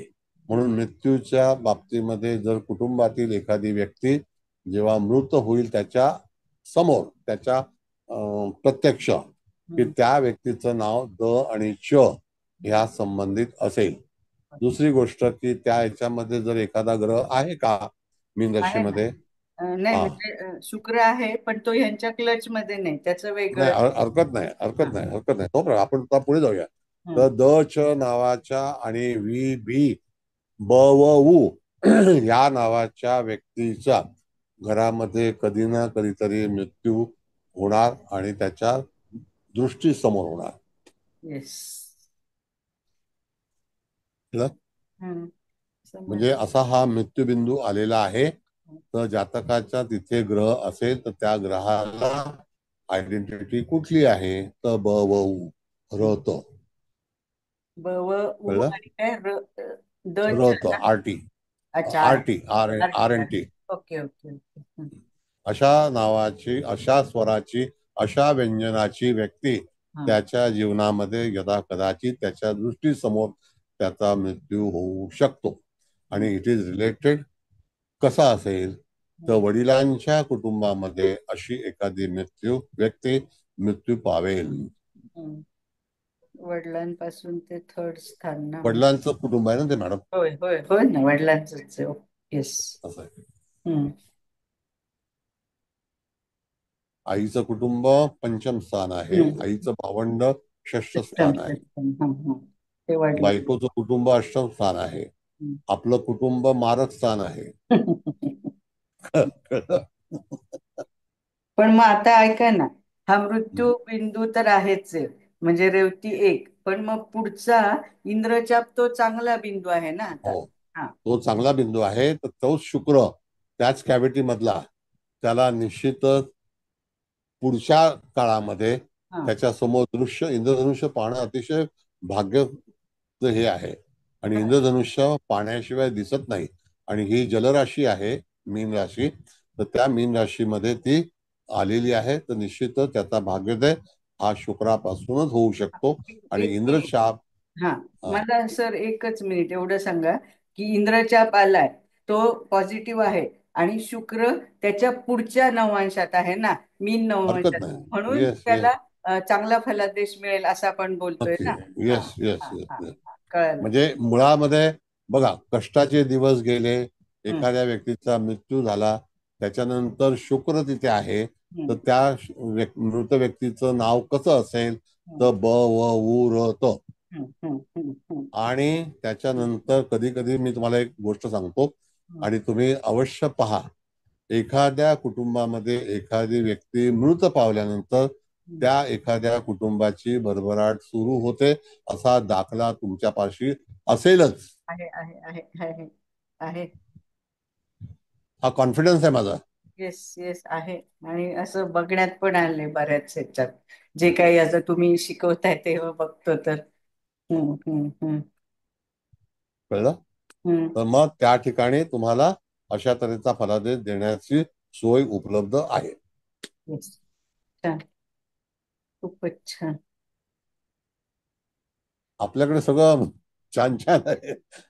नाही, छान म्हणजे आम्हाला ते समजतंय आणि मग त्यामुळे फलादेश देताना अगदी कॉन्फिडंटली देऊ शकतो आणि खूपच सूक्ष्मात फलादेश देत आणि ते छान वाटतं की अरे आपण इतकं हे करू शकतो. आणि छान वाटतं इन द सेन्स, हे मी सारखं ओरडून तेच सांगते, हे शास्त्र आहे शास्त्र आहे, पण लोकांनी खूपच त्याचं हे करून टाकलं तर आपल्याला ते काय तो क्लिअरन्स करायचा आहे नाही, कारण एवढ्या चांगल्या शास्त्राला इतकं तुम्हाला सांगत आहोत आणि हे अगदी तंतोतंत जुळतंय, पण थोडेसे लोक काहीतरी त्याचं हे करून उगाचच शास्त्राची बदनामी नाही व्हायला पाहिजे. आपल्याला काही नकोय. आम्ही तर काय म्हणते ना, जो दे उसका भी भला आणि जो ना दे उसका भी भला.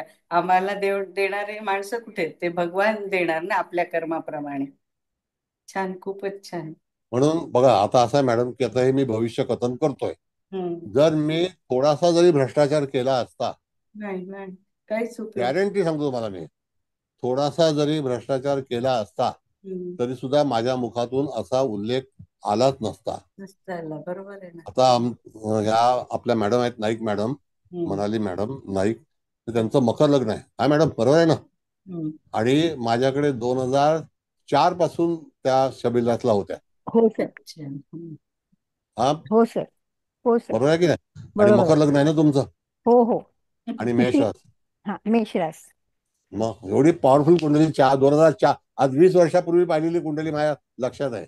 खरं कौतुक आहे सर तुमचं याच्यावर. हा असं आहे. दिस इज द टॅलेंट. येस. जर मी इथे भ्रष्टाचार केला असता तर एक तर तुम्ही आला नसतात. You are highly qualified. असं काही नाही नाही तुम्ही आदरणीय आहात. आता कधी कधी काय आहे की मी काही वेळेला एकदम हे करून टाकतो रिलेशन, पण तरी सुद्धा यू आर रिस्पेक्टेड. कळलं का? जर समजा तिथे हे नसतं तर तिथे तुम्ही आला नसतात, म्हणजे त्या ठिकाणी माझी क्वालिटी नसती. कळलं का? असं आहे ना. म्हणून त्या ठिकाणी भ्रष्टाचाराचं हे शास्त्र नाही आहे. त्याच्यामध्ये तुम्हाला पूर्णपणे परमेश्वराची कृपा हवी आणि त्याच्यावरती तुम्हाला पुढचं प्रस्थान करायला हवं, म्हणजे डिपार्चर. बरं, नेक्स्ट कुठलं आहे? नाही सर विचारू का? एक प्रश्न विचारायचा होता. बोला. हा सर, आता मीनेमधून सर राहू जातोय, तर आपण गोचरीचा विचार करायचा का इथे? करायचं. हा, कारण आता मीनेमधून राहू जातोय आणि इथे मीनेमध्येच शुक्र आहे, तर मग त्याचं फळ कसं भेटेल? हो हो. आता असं आहे मॅडम की ह्या ह्याच्यामध्ये मीनेतून राहू जाणार आहे आणि तो त्या ठिकाणी मृत्यूच्या याच्यामध्ये संपर्क करणार आहे. तर पर्टिक्युलर मृत्यूसारखी घटनाच होईल असं नाही, पण तरी सुद्धा जातकाच्या जीवनामध्ये रिलेटेड दॅट हाऊस, एखाद्या व्यक्तीच्या जीवनात अशा तऱ्हेची घटना त्याच्या नाते संदर्भात होऊ शकते.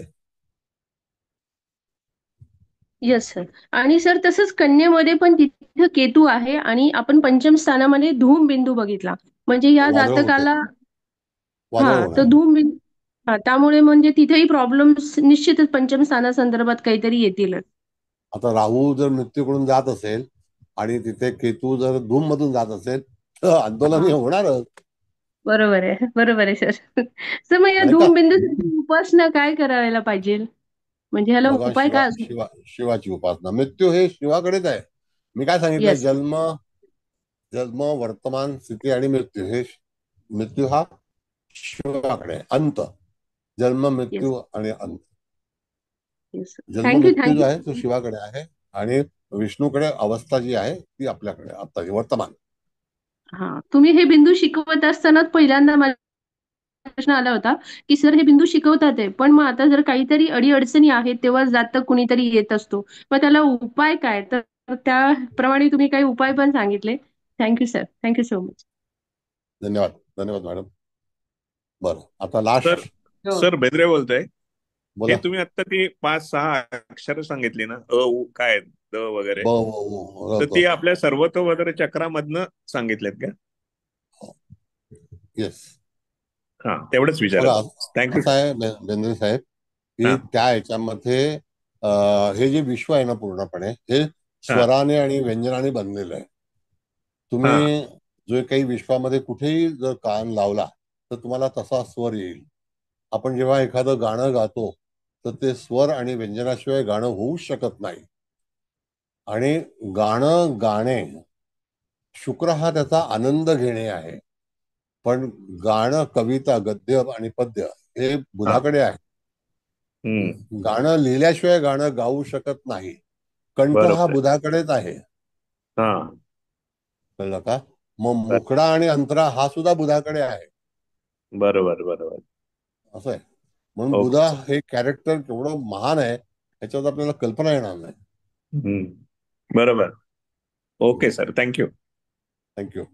बरं, आणखी आता 12 स्थान मॅडम. हो, 12व्या मेष स्थानात मेष रास आहे आणि 3 बिंदू आले त्याच्यात. Oh my God. त्याच्यातला प्रथम बिंदू आहे परिधी किंवा परिवेश.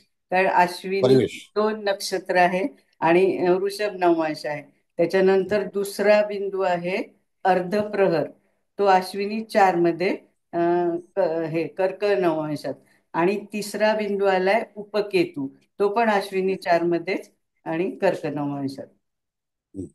आता असं आहे मॅडम, हा परिवेश हा परिवेश त्याच्यामध्ये दोन तीन अर्थ आहेत की त्याच्यामध्ये आत्ताच वातावरण जातकाच्या जीवनामध्ये होय. जी रास आहे ती मेष आहे.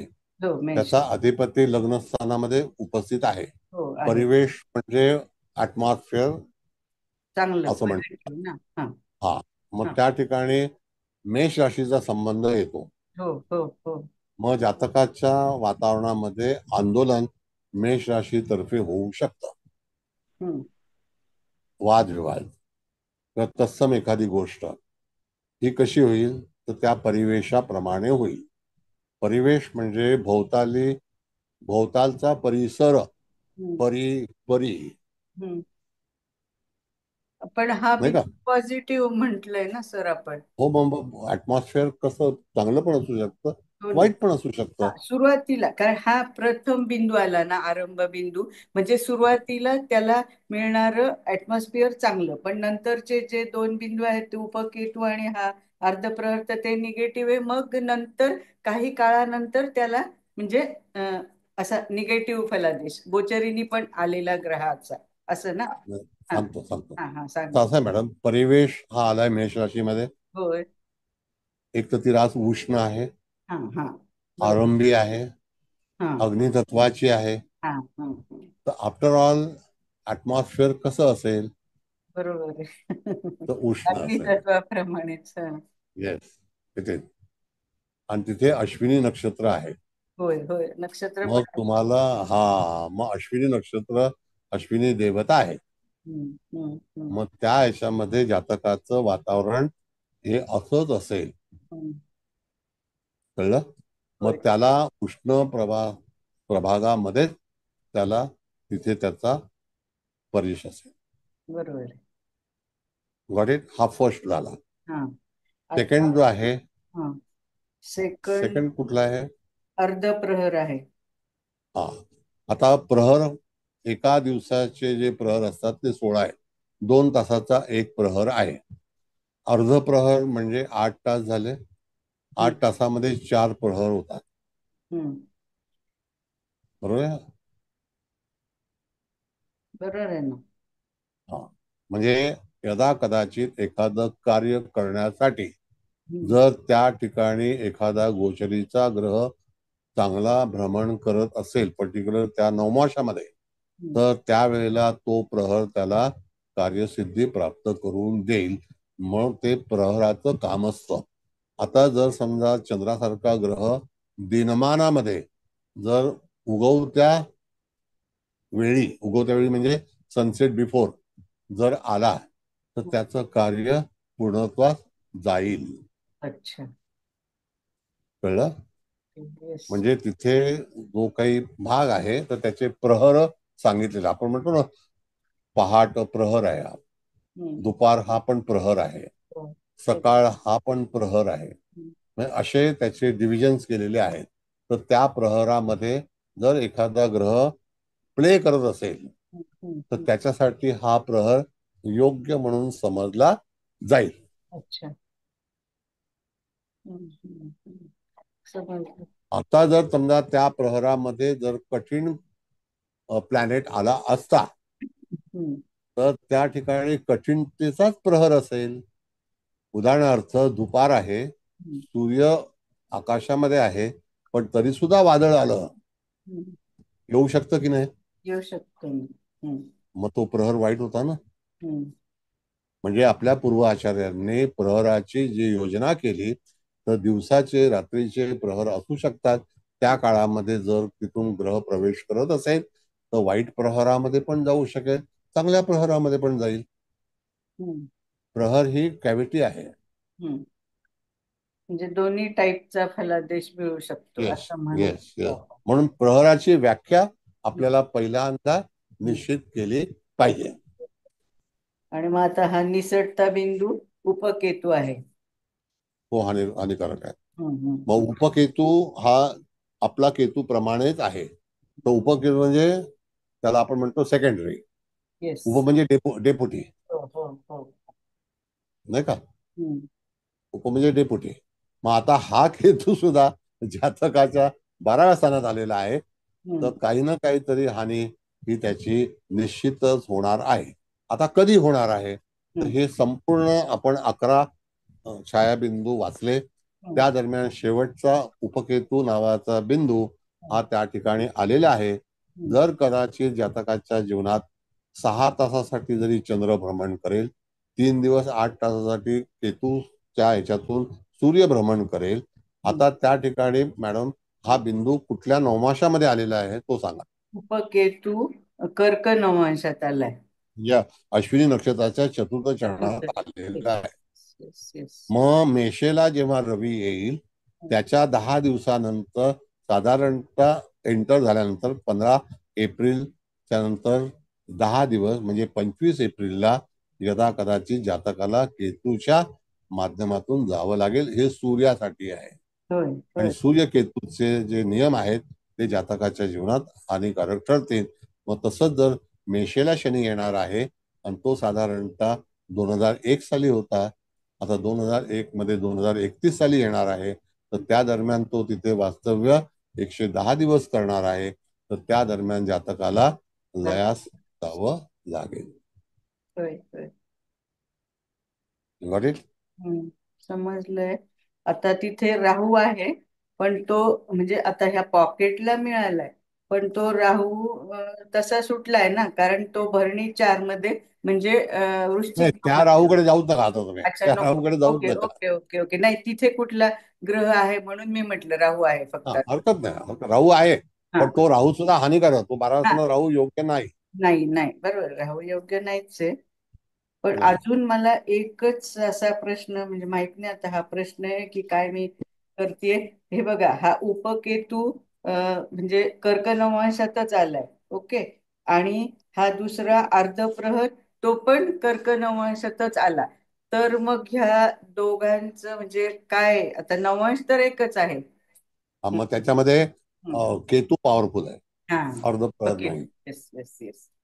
कधी म्हणून हाच प्रॉब्लेम आहे मॅडम की who is in power. Yes yes yes, बरोबर. जसं राहू सोबत एखादा ग्रह बलवान होऊ शकत नाही, तो त्याचं खच्चीकरणच करतो. मग तसंच ह्या ठिकाणी प्रहराचं कार्य म्हणजे जातकाला एखादं काम करायचं असेल किंवा त्याला ते साध्य होईल का, is it, but it is not. Upaketu आहे कारण म्हणून. येस. मग प्रहराचे मार्क 0. त्या प्रहरामध्ये त्यांनी जर काम केलं तर ते कधीही कम्प्लीट होणार नाही, इनकम्प्लीट राहील. त्याला बघा, मी आता हे जे आतापर्यंत तुम्हाला 11 छायाग्रह शिकवले, हे सगळं लॉजिकल शिकवले, नाही का? चव्हाण मॅडम, तुमचा ओपिनियन पोल काय आहे? मुकेश भाऊ मुख्यमंत्री बनतील का उपमुख्यमंत्री बनतील?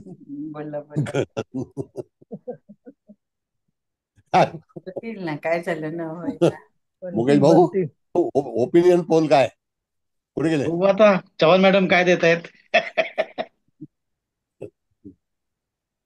कधी ना कधी बनणार. बघा, दिला ना ओपिनियन पोल. बोला. आपला क्लास म्हणजे ना, कधी कधी मला असं वाटतं हा क्लास ज्योतिषचा आहे का एंटरटेनमेंट आहे, मला काही कळतच नाही. हा, आता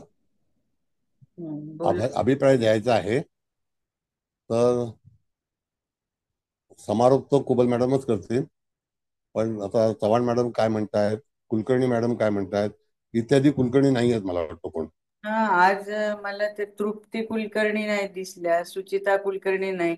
आपल्या हार्दणकर मॅडमला म्हणजे काय वेळ झाला की येता नाही आलं माहित नाही. त्या सगळं पण लॉक झालं हा तेच ना. ना. नाही अजून पण आता आज 100 आहेत ना, त्यामुळे त्यांना येतच नाही आलं. बोला सगळे वेटिंग कोणाला मध्ये बोल. गेले. शिंदे मॅडम बोला, तुम्ही पोद्दार मॅडम बोला, आधी चव्हाण मॅडम आता तुम्ही बोला. आता आता जे पळतील ना मुकेश भाऊ, त्यांची नावं लिहून ठेवा, पुढच्या वेळेला त्यांना रिमूव्ह करून टाकू. होय सर. आता जे पळतील ना, आता कार्यक्रम झाल्यानंतर ते पळतात, त्यांना अभिप्राय ऐकायला थोडस मनामध्ये हे होतं. हा बोला. नमस्कार सर. नमस्कार सर. नमस्ते मॅडम, मी बोलू का आपण बोलताय? नाही, तुम्ही बोला मॅडम, मी नंतर बोलते. हो हो. नमस्कार सर, नमस्कार मॅडम, नमस्कार सर्व उपस्थित सर्वांना.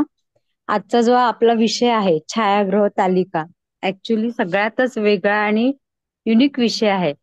आणि याच्यामुळे अगदी आता ग्रहांची स्थिती बैठक इतकी सुंदर दिसेल. आता लग्नी मंगळ, बुध आणि रवी इतके छान ग्रह आहेत, पण तिथे नेमका यमघंटक योग आलाय आणि तो लग्नाच्या इतक्या जवळ आलाय, त्यामुळे एकाच ह्याच्यामध्ये आलेत ते.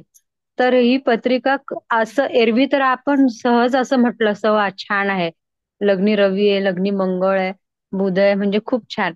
पण आता आपल्याला ते कळलं की याच्यामुळे ऍज कम्पेअर ऍज ग्रह तालिका छाया हे इनव्हिजिबल ग्रह, त्याच्यामुळे समजते हा एक वेगळा आणि म्हणजे अजून काय त्याच्यात जिज्ञासा निर्माण करणारा म्हणता येईल असं हा जो विषय आहे तो खूपच सुंदर आहे.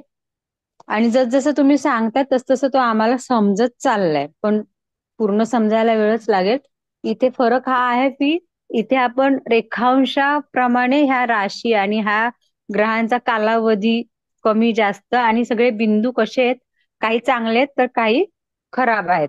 त्या मेन पॉइंटला जेव्हा येतो, त्या अंशाला, ज्या क्षणाला, ज्या ह्याला, त्यावेळी तो आपल्याला त्या स्थानाची ती त्या बिंदूशी रिलेटेड फळं देणार आहेत. हा इतका सुंदर आणि व्यवस्थित समजणारा विषय. आणि सर तुम्ही इतकं म्हणजे आम्हाला कधीच माहितही नव्हता आणि ऐकलाही नव्हता, पण असे असे कितीतरी विषय तुम्ही आम्हाला नव्याने सांगितलेत. पण ते असं वाटतं की नाही आता दुसरंच लेक्चर आहे, पण असं वाटत नाहीये की दुसरं आहे, कारण मागचं लेक्चर आम्ही ते ऐकलं आणि आताचं पण ऐकलं. आणि तुमची जी शिकवण्याची पद्धत आहे ना, मला नाही वाटत कोणाची असेल म्हणजे इतर कोणाचीच, कारण खूपच सुंदर आणि खूप छान सर.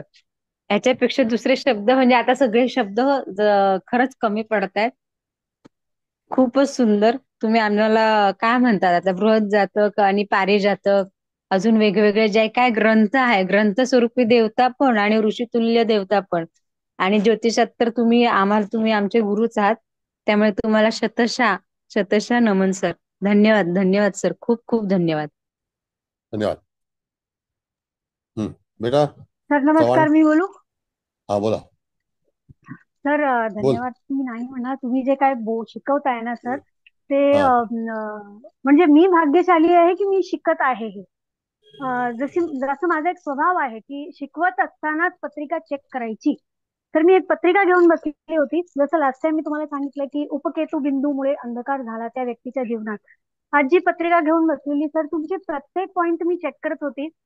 ह्या पत्रिकेमध्ये जो काही त्याचा प्रॉब्लेम आहे, मनी मॅटर्स मध्ये अप्स अँड डाऊन, कर्मक्षेत्रात अप्स अँड डाऊन, तुम्ही जे म्हटलंय की एखादं वाईट कर्म होईल, तर प्रत्येक 11 ते 11 उपकेतू सॉरी उपग्रह पर्यंत डिग्रीकली ग्रहांबरोबर कनेक्टेड आहेत. आणि एवढे अप्स अँड डाऊन आयुष्यात झालेले आहेत की जिथे आपण एक परिवेश म्हणून ग्रह पाहिला की वातावरण कसं असेल, येस आध्यात्मिक वातावरण आहे. पण जर आयुष्यभर आध्यात्मिक आहे, मग का त्रास होतोय? तर पुढे त्याच राशीमध्ये यमकंटक सुद्धा 20 डिग्री नंतर आहे. म्हणजे त्या व्यक्तीला कसा त्रास होतोय? शिवाय आपल्याला जर इंद्रचाप आणि दुसरे जे बिंदू आहेत जे पॉझिटिव्ह आहेत, ज्या हाऊस परत्वे त्या व्यक्तीला पॉझिटिव्हिटी भेटते किंवा ज्या हाऊस परत्वे त्या व्यक्तीला पॉझिटिव्हिटी भेटते, तिथेच ते उपग्रह पॉझिटिव्ह पद्धतीने उपस्थित आहेत. जर सपोज मी ही पत्रिका नॉर्मली रीड नाही केली, ग्रह घेऊन, सूक्ष्मांश घेऊन, नवमांश बघून फक्त पत्रिका घेतली आणि 11 उपकेतू घेतले. कारण की उपग्रह घेतले. उपग्रह ग्रहांबरोबर कनेक्टेड आहेत डिग्रीकली. म्हणून सर तंतोतंत तुम्ही जसा आजचा जो लेक्चर घेतला ना, या व्यक्तीच्या जीवनामध्ये धनासंबंधित, कुटुंबासंबंधित त्रास खूप झालेला आहे. कर्मासंबंधित भयंकर त्रास झालेला आहे. असं काहीतरी घडलेलं आहे की भाई पैशासाठी वाईट कर्म करावे लागतील अशी परिस्थिती आलेली आहे. पण गुरु 9th हाऊस मध्ये खूप चांगला आहे आणि तो पॉझिटिव्ह बिंदू, तर मला बिंदू लक्षात नाहीये, पण धनुराशीमध्ये खूप चांगला पॉझिटिव्ह बिंदू आहे. नाही, गुलिक आणि मानती आहे मॅडम धनुराशी. गुलिक नाही मानती नाही नाही, नाही मी एक दुसरी गुलिक पत्रिका गुलिक घेतली. ठीक आहे तर ठीक मी आहे एक बेटा. दुसरी आता पत्रिका हा घेतली म्हणते. आता काय माहितीये का, चव्हाण मॅडम अभिप्राय देतील, नंतर नेक्स्ट टाइम यू डिस्कस. हा सॉरी. तर मी असं म्हणते की तुम्ही जे आज शिकवलंय त्याच्यामध्ये ही पत्रिका तंतोतंत बसलेली आहे. Thank you so very much. तुम्ही प्रामाणिकपणे शिकवताय त्याच्याबद्दल खूप खूप आभार. Thank you. Chavan madam, your opinion. हो सर.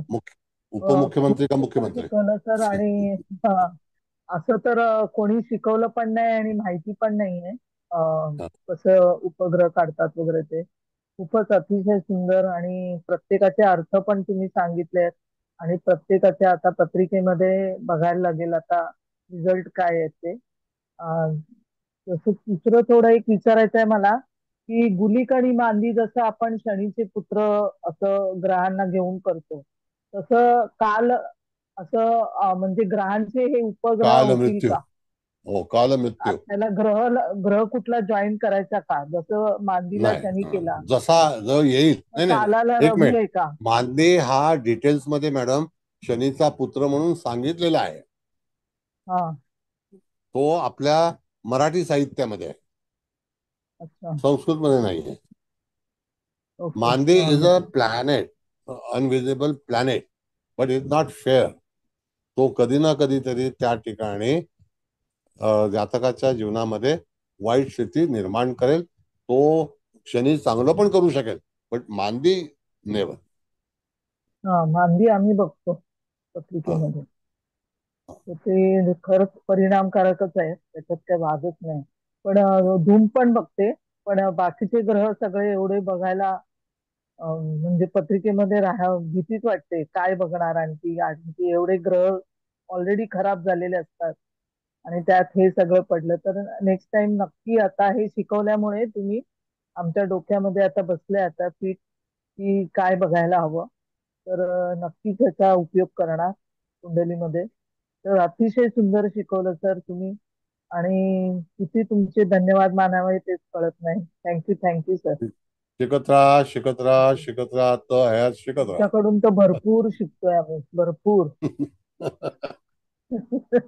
थँक्यू सगळ्यांकडून. थँक्यू. मुकेश भाऊना आशीर्वाद द्या, काहीतरी पोझिशन मिळू द्या ना. हो नक्की मिळेल. बर, आता कुबल मॅडम समारोप करा. खरं बघ म्हणजे आधी थांबा. आधी सर सर्वात प्रथम तुम्हाला नमस्कार. चव्हाण मॅडम तुम्हाला पण नमस्कार. मुकेश भाऊ तुम्हाला नमस्कार आणि शुभेच्छा. आम्ही सगळ्यांच्याच तुम्हाला इथे उपस्थित 100 जणांच्या शुभेच्छा. तुम्ही खरंच तुम्हाला म्हणजे मिळेल आणि मिळो अशी अगदी मनापासून इच्छा आहे आणि तुम्ही चांगलं काम पण कराल याची पण गॅरंटी आहे. आता इथे उपस्थित सर्वांनाच नमस्कार आणि सर्वांचे आभार. तर सर अतिशय म्हणजे आज दुसरा क्लास आहे मला वाटतं, म्हणजे ह्या उपग्रहांच्या संदर्भात. पहिला तो इंट्रोडक्टरी होता. डेमो झाला, पण तेव्हा बरंच आपल्याला कळालं होतं. आज तर ही पत्रिका मांडली. मी आधी थोडा वेळ मॅडम आणि ह्या सगळ्या अभिप्राय देत होतात, सगळ्यांनी छानच दिलाय. तर मला आधी असं वाटत होतं की अरे म्हणजे धनस्थानात, पराक्रम स्थानात, त्याच्यानंतर आपल्या चतुर्थ स्थानात आणि सप्तमात आणि दशमात एकही बिंदू नाही. पण जरी बिंदू नाही तरी सगळंच त्या ग्रहांच्या म्हणजे उपग्रहांच्या क्लच मध्ये आले. कारण यमघंट बिंदू प्रथम स्थानाला मिळालाच आहे. त्यामुळे तो बुध, सूर्य, मंगळ तिथे उपस्थित असलेले त्यांच्या मनाप्रमाणे काम नाही करू शकणार. मग आता धनात मिथुन रास आली, पण तो त्याचा स्वामी बुध तो पण त्या यमघंटकच्याच क्लच मध्ये आहे ना तसा, कारण त्या पॉकेटमध्ये आहे म्हणून. त्याच्यानंतर तृतीयात कर्क रास जरी आली तरी तो कर्केचा स्वामी चंद्र चतुर्थात असला तरी पण तो सिंह राशीत आहे, तर तो रवी पण त्या यमघंटकच्याच पॉकेटमध्ये आहे, त्यामुळे तिथे पण नाही. आणि इथे पंचमात तर धूमबिंदू आलाच आहे, नो डाऊट. तर तुम्ही सांगितलंच आहे, संततीमुळं किंवा चुकीचे मित्रमंडळी त्याच्यामुळं त्याला तो म्हणजे बिंदूच निगेटिव्ह आहे. आता सगळं नाही सांगत मुकेश भाऊ, प्रत्येक वेळ क्लासला मला फार त्यांना वेळ होतो. त्याच्यानंतर आपली षष्टात तुळेत पण व्यतिपात बिंदू आला, तो पण नाहीये चांगला. त्याच्यानंतर वृश्चिक राशीत जरी बिंदू नाही आला पण तिथे तो शनी आहे, पण तो शनी इथं भाग्यात म्हणजे शनीची रास आली आहे ना, कुंभ आणि सॉरी मकर आणि कुंभ, पण त्याच्यात काळ बिंदू आलाय, त्यामुळे तिथला पण फलादेश नाही मिळणार. आणि अष्टमात गुरुची रास आली आहे धनु, पण तिथे गुलिक आणि मांदी आलंय, पण आपल्याला अगोदर गुलिक आल्यामुळं आपल्याला थोडासा इथे मिळेल त्या गुलिकचा पॉझिटिव्ह फलादेश, पण मांदीचा तर निगेटिव्हच मिळणार आहे. आणि हे भाग्यात गुरु जरी असला पण तिथे काळ बिंदू आलाय, त्यामुळे पण त्याला थोडा प्रॉब्लेमच येणार आहे. इथे दशमात बिंदू नाहीये, पण इथे काळ बिंदू आलेला आहे इकडे भाग्यात, त्याच्यामुळे मला असं वाटतं दशमाचं फळ एखाद्या वेळेस सर मिळू शकतं ना, कारण कुंभेत कुठलाच बिंदू नाही आलाय, हो की नाही, मिळेल ना तिथले, आणि त्याच्यामुळे शनीला पण थोडासा चांगला फलादेश मिळू शकतो. मग इथे भाग्यात तर म्हणजे मृत्यू आणि इंद्रचाप, तर इंद्रचापचा पॉझिटिव्ह मिळेल, मृत्यूचा नाही. पण तो शुक्र थोडा इंद्रचापच्या म्हणजे पुढे गेलाय, त्यामुळे त्या शुक्राला पण चांगला फलादेश मिळेल. आणि ह्या हे मेष राशीत तर परिवेश, अर्धप्रहर, उपकेतू, तर हे सगळ्यांचंच त्याला निगेटिव्ह फलादेश मिळेल, हो की नाही, बरोबर. म्हणजे एकंदरीत ही आजची जी आपण मांडली आहे, आता वेळ कमी असल्यामुळे मला जास्त नाही सांगता येत, पण ही जी कुंडली मांडली आहे तर ती त्याचा आपण दर्जा, जसे ते बेंद्रे साहेब म्हणाले ना, दर्जा आपण इतर वेळेस पण ठरवू शकतो, पण ही अशी कुंडली मांडून उपग्रहांची, तर आपल्याला लगेच लक्षात येतं की ह्या कुंडलीचा दर्जा खूपच खालावलेला आहे. म्हणजे बघा, तुम्ही बरोबर बोलतेय की नाही ते सांगा, जे आपण आतापर्यंत शिकलो त्याप्रमाणे असं. आणि खूप म्हणजे सर अतिशय उत्तम, हे तर तुम्ही शिकवल्यामुळे आधीच तर मांदीला आम्ही घाबरत होतो, आता तर अजूनच म्हणजे भ्यायला होतं. आणि फक्त तुम्ही एवढं क्लिअर केलं की ही मांदी जी अष्टमात धनु राशीत आहे, पण तो मांदी स्वामी बघायचा की नाही मी असं तुम्हाला म्हणाले होते, पण तो पण इथे हेच झालाय, कारण भाग्यात तो गुरु आलाय, तिथे काळ हा म्हणजे निगेटिव्हच छायाग्रह म्हणा की काय उपग्रह म्हणा तो आलेला आहे. माझा आवाज येतो की नाही मला काय कळत नाही. हा, तर एकदम सर अतिशय उत्तम क्लास झालेला आहे. नेहमीप्रमाणेच मी परत परत तुम्हाला म्हणते की आपला हा जो तुमचा शिकवण्याचा ग्राफ पण आणि आमची ग्रास्पिंग कपॅसिटी पण उच्च उच्च लेवलला चालली आहे, आणि तो कधीही खाली येणार नाही. म्हणजे नेहमीच आम्ही जेव्हा जेव्हा प्रेडिक्शन करू तर अगदी हे लक्षात ठेवू की आम्ही कोणाचे विद्यार्थी आहोत, आणि आम्ही म्हणजे तुम्हाला असं हे होईल असं कधीही आमच्या 100 लोकांकडनं होणार नाही, याची मीच सगळ्यांतर्फे ग्वाही देते. कारण तुम्ही शिकवताच एवढं चांगलं आहे, आम्ही अभ्यास पण चांगला करू, आणि अगदी म्हणजे तो आमच्याकडे जो कोणी जातक येईल तर त्याचं समाधान होईपर्यंत, म्हणजे नुसतं समाधान नाही, अगदी ते ग्रह सूक्ष्मात सूक्ष्म फलादेश करण्याचा प्रयत्न करू. आणि सर त्यासाठी मी सगळ्यांतर्फे तुम्हाला कोटी कोटी धन्यवाद देते, कोटी कोटी साष्टांग नमस्कार करते. नमस्कार. Hats off to you and your divine soul. Thank you. With gratitude in Vidya Kulkarni madam लंडनहून बोलताय, बोला. बोला मॅडम, बोला. नमस्कार सर.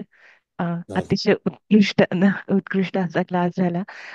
उपग्रहांविषयी म्हणजे आपल्या छायाग्रहांविषयीचा एकतर माहितीही नव्हती सर, आणि हा क्लास तुमच्याकडनंच खरं तर पहिल्यांदा म्हणजे याविषयी कळलं. आणि म्हणजे सर्वसाधारण पत्रिका दिसताना जरी उत्तम दिसली तरी सुद्धा अशा प्रकारचे जेव्हा उपग्रह आपल्या पत्रिकेत कुठल्या स्थानाशी संबंधित आणि कुठल्या बिंदूशी संबंधित आहेत त्यावरनं पत्रिका पत्रिकेचं विवेचन करताना किती वेगळी बाजू मांडू शकतो याविषयी उत्तम कळलं सर. अतिशय म्हणजे खरंच आपल्याला वरवर वाटतं खूप छान असेल असं आणि नसताना एकदम बाजू पलटते. म्हणजे सर किती सूक्ष्मतेकडे यातनं बघता येतं हे यातनं कळलं सर. त्यामुळे अशा नवीन विषय शिकवल्याबद्दल खूप खूप आभार सर तुमचे. आणि नेहमीच तुम्ही आम्हाला इतकं सुंदर ज्ञान देताला त्यासाठी मी सर्वांकडनंच तुमचे आभार मानते. Thank you so much sir. Sir मला धन्यवाद. एक पॉइंट माझा राहिला, म्हणजे बरेच राहिले पण आता वेळ नाही, पण हा मला खूप जास्त नमूद करावा असा वाटतो. हे मीन रास जी लाभात आली ना, तर तुम्ही म्हणाले ना ते मृत्यू बिंदू आल्यामुळं म्हणजे कोणाचा, ते पण तुम्ही खूप छान सांगितलं. म्हणजे द च ब व उ र त, आणि ती व्यक्ती गेल्यानंतर म्हणजे मग इंद्रचाप तो बिंदू आलाय ना, म्हणजे त्याचं ते फळ, आणि ते ते म्हणजे अगदी येस खूप अंडरलाईन करण्यासारखा तो येस येस म्हणजे येस मुद्दा खूप नमूद. Thank you sir, thank you. नक्की नक्की. सर धन्यवाद. तुम्ही जे मृत्यूबद्दल सांगितलं आणि त्या अक्षराची व्यक्ती आपल्या डोळ्यासमोर मृत पावते ह्याचा दाखला आहे सर माझ्याकडे. हे तसंच घडतं सर. Thank you madam. हो, थँक्यू सर. चला थँक्यू. आता